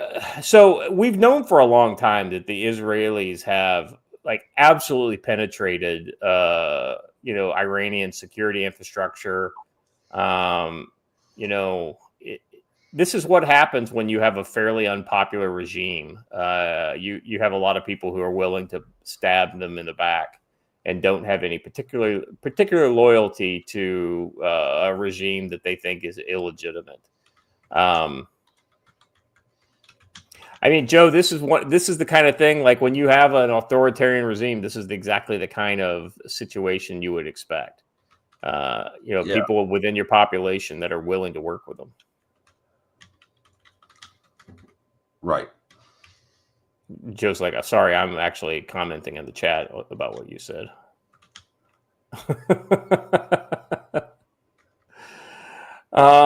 It's Mossad Monday. Yes, it is. What is burning though? Does anybody notice this? I've noticed in several of these, it's not just an explosion. There's something that's very energetically burning. Yeah. Like munitions or something else? Potentially. I would say munitions. By the time a munition has become a munition, it should be a high explosive, right? This looks like something that's a low explosive. Well, keep in mind Precursor. A keep precursor. in mind when plastic explosive sets on fire, it burns energetically. It doesn't explode. You have True. you have to, because like I've used plastic explosives to warm up my coffee out in the field. Yeah, you just put it on the bottom of you put like a little dab on the bottom of the canteen cup, and you set it on fire, and it burns. Pretty good too. I mean, you're laughing like you've never done that. Yeah, no, it's just I'm just giving away secrets is all. I don't know that it's giving anything away. That's old enough to where, like, and oh yes, I did this back in the 90s when, like, they didn't. I'll be honest with you, they weren't like super anal about like keeping track of every little. And that was before MREs came with their own heater, right? So they did have a heater. It was the tab heater, like those were awful. The trioxide tabs. But we never had enough of them. I mean, there may be like so set one on fire, then you heat yours up, and then the next guy heats his up. No, it just doesn't work very well. Well, the trioxide would get stuff just before boiling and then stop, and that was That's the rule. That's right. All right. Don't step on it to put it out. Yeah, that's solid advice right there. The thing I was thinking about for this is that it looks like it could be maybe tires or maybe some sort of oil. Yeah, that's what I was thinking. Anyway, so I thought that once again, I thought that was very interesting considering the previous. I gotta say, the Isuzu fire truck's pretty baller. I'm not gonna lie, it's kind of cool. Not something you see every day. That's true. The final story here is Iran port explosion exposes deep vulnerabilities in regime's vital sectors amid unrest concerns. So this kind of gets to some of the points that we were making in the last story. It basically says here the subhead is Iran has incentive to lie, expert warns.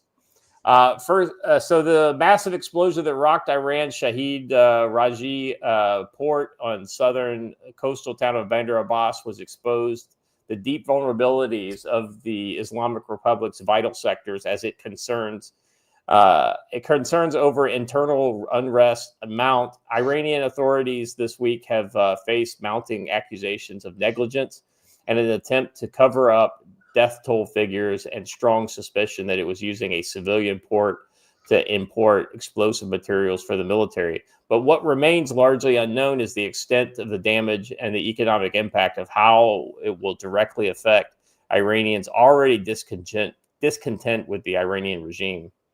Raji Port is Iran's primary hub for maritime exports and imports, particularly oil-based products.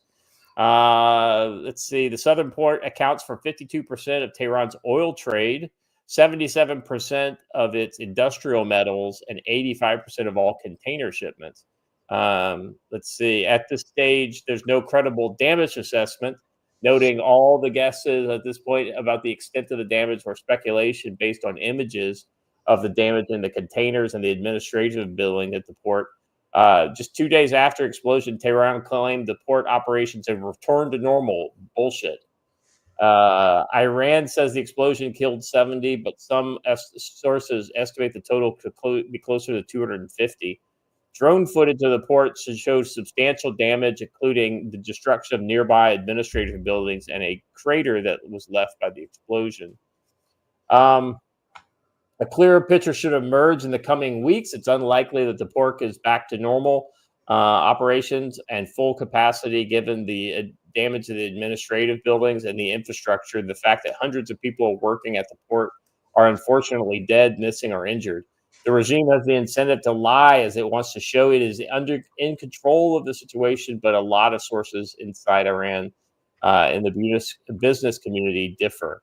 The Iranian regime is accused of. So Joe, does this surprise you at all that Iran is basically trying to cover everything up and that it is motivated to lie? What? That's crazy. They're always going to lie. As Derna pointed out in the chat, Iran lies even when it doesn't have an incentive. So that doesn't surprise me at all. Pete, I mean, you know, like when you look at this on a kind of, you know, one of the ways you assess damage is not just the like the craters in the ground or the BDA, but it's also in the kind of third order effects created by like a specific effect. Yeah, what are the downstream effects of this? Right. Talk to me a little bit about this and how this might illustrate some of that. Well, so downstream effects is going to be, obviously they're going to, you know, it exposes any type of shortfall within their security. It's going to make them reassess it, and then it could also make it harder in the future for an event like this to occur if they address the situation. But also, downstream effects are how much money, how much income or whatever is Iran losing per minute, per hour, per day, as this port is non-functional. And I think that's the biggest downstream effects, because overall less money for support for organizations, Hamas, Hezbollah and so forth, and its fight against Israel and the Houthis.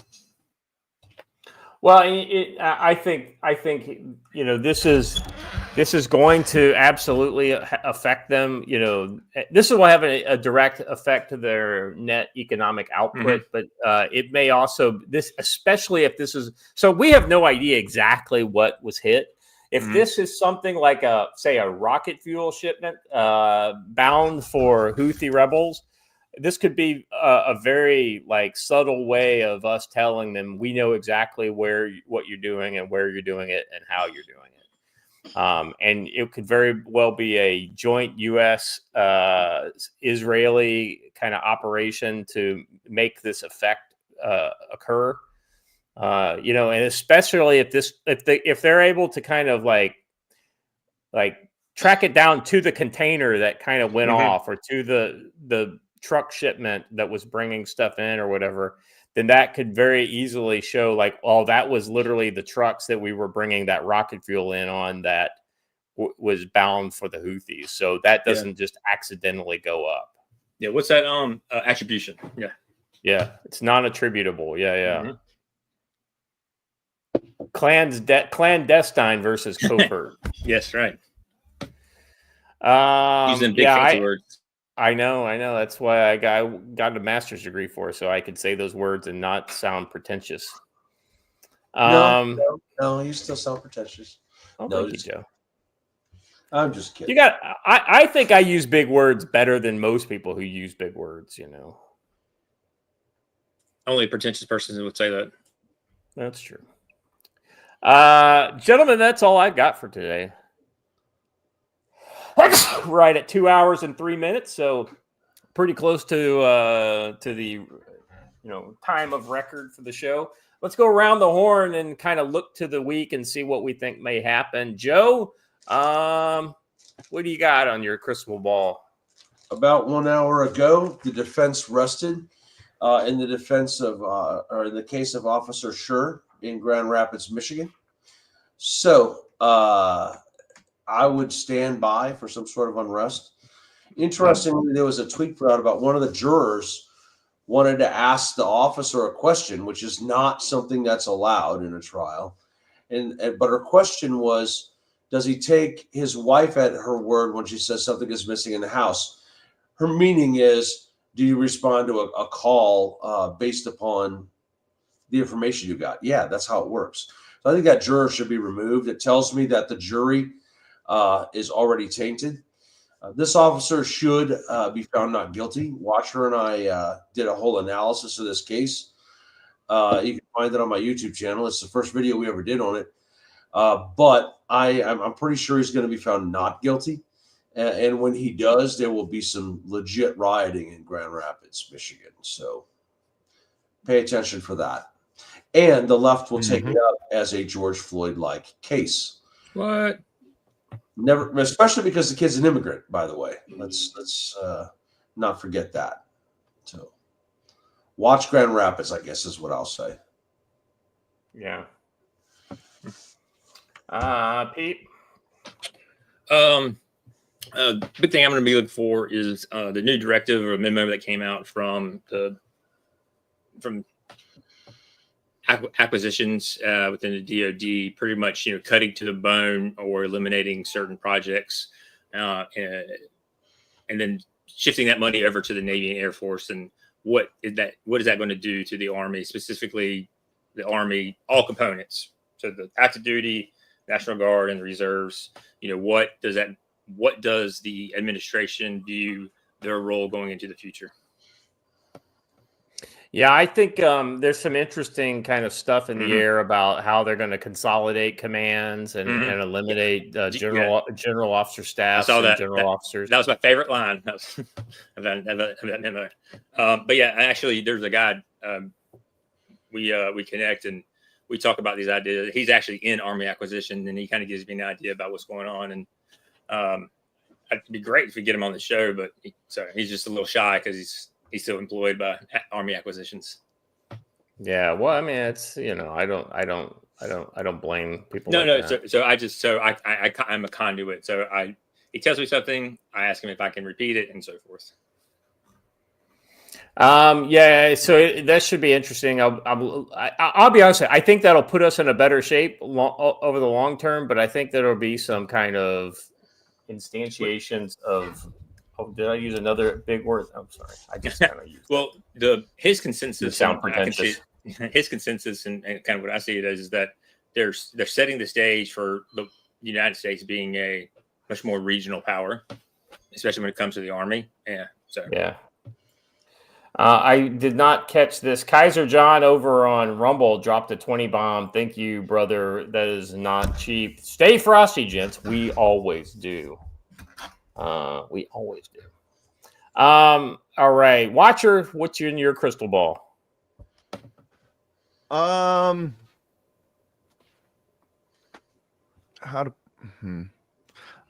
think people need to be aware of. Oh boy. Is everybody familiar with the idea of Chekhov's gun? Yeah. You hang a gun on the wall. It's got to go off before the end of the. Yeah. So we have this loaded gun of a social media manipulation apparatus being run by multiple different levels of the government, from the military through intelligence apparatuses. What? No. Shh. Hey, lower your voice. Hold on a second. Say that again. Well, I'm just saying that we've. I say that unironically. Gotcha. Yeah. Okay. As the hellfire zero descends on you. So all I'm saying is I am noticing a trend being pushed on social media that seems very obviously inorganic, and yet the way that they like to make these trends and these pushes is that they latch onto something that has a glimmer of real world sentiment in it, just like the best lies have little bits of the truth in them. Would you care to give an example, or? Yeah, there you go. Thanks, Janine.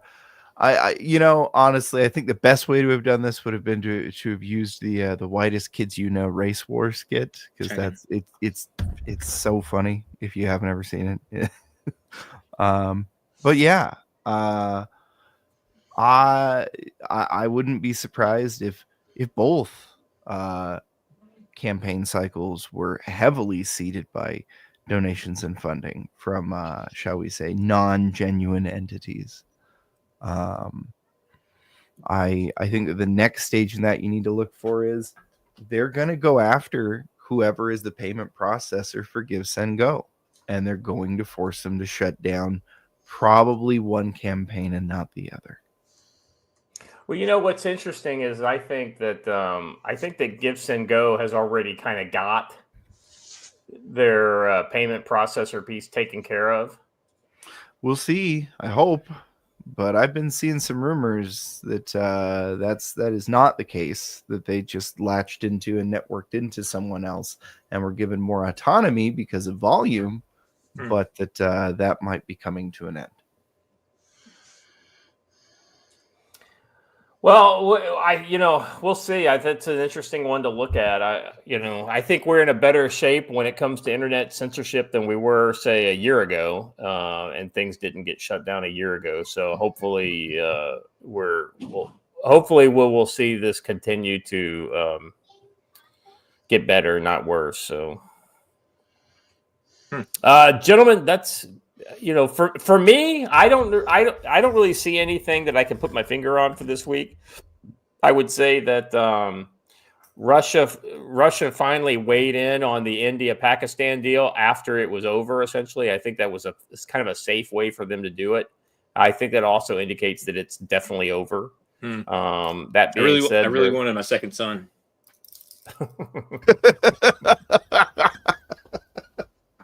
You really gonna pull the Holden blood fast on us there? Yeah. I thought that was all going to end up being like one giant satanic blood sacrifice. Continental wide blood sacrifice is what I thought that was going to be. But then I realized this is the version of the world that doesn't go crazy. I mean, look, Russia and Ukraine have been fighting for 3 years, and look how not crazy it's been. It's just essentially been a quagmire for the last 3 years. So, yeah, I don't really have anything particularly spicy looking into the week. I'll be interested to see the May Day parade or the V-Day parade. I want to see what happens there. I think if they get any kind of hits in, I think China weighs in heavier on Russia's favor. And I don't know exactly what that would look like, but we'll see. I think even if they just get a drone close to Red Square, I think that would be a victory for the Ukrainians, a victory. And that would make so anything that the Ukrainians could consider a victory will probably work out worse for them in the long run because it will draw the support from these other countries. Remind me the last time a drone was used to try to supposedly kill a head of state. Was it down there in Venezuela? That's right. Yeah, that's right. I just want to say, Lance Corporal Veteran, extra points, special credit. See me after class. You just provided a name for a writing project I've been working on. All right, gentlemen, that's all I've got for today. Thank you guys for being here. Pete, Joe, Watcher, and Blaine, of course, who had to leave earlier. Thank you guys for sticking with me. Chat, you guys were a classic as always. Don't change, please. This is what I like to see. Hold on a second. Where was Yes, Derna's correct. Scott has the largest vocabulary of any illiterate person I've ever seen. That's exactly correct. There's a reason why I listen to books on tape. All right. Gentlemen, that's all I've got. If you haven't done it yet, please subscribe to the channel, like the video, hit the bell for notifications, share the video link out with people, let them know that this is where you come for information on the war that is not begun yet, because there are plenty of wars in our future, let me tell you. And unfortunately, they're not going to be great. So that being said, make sure that you guys all stay safe.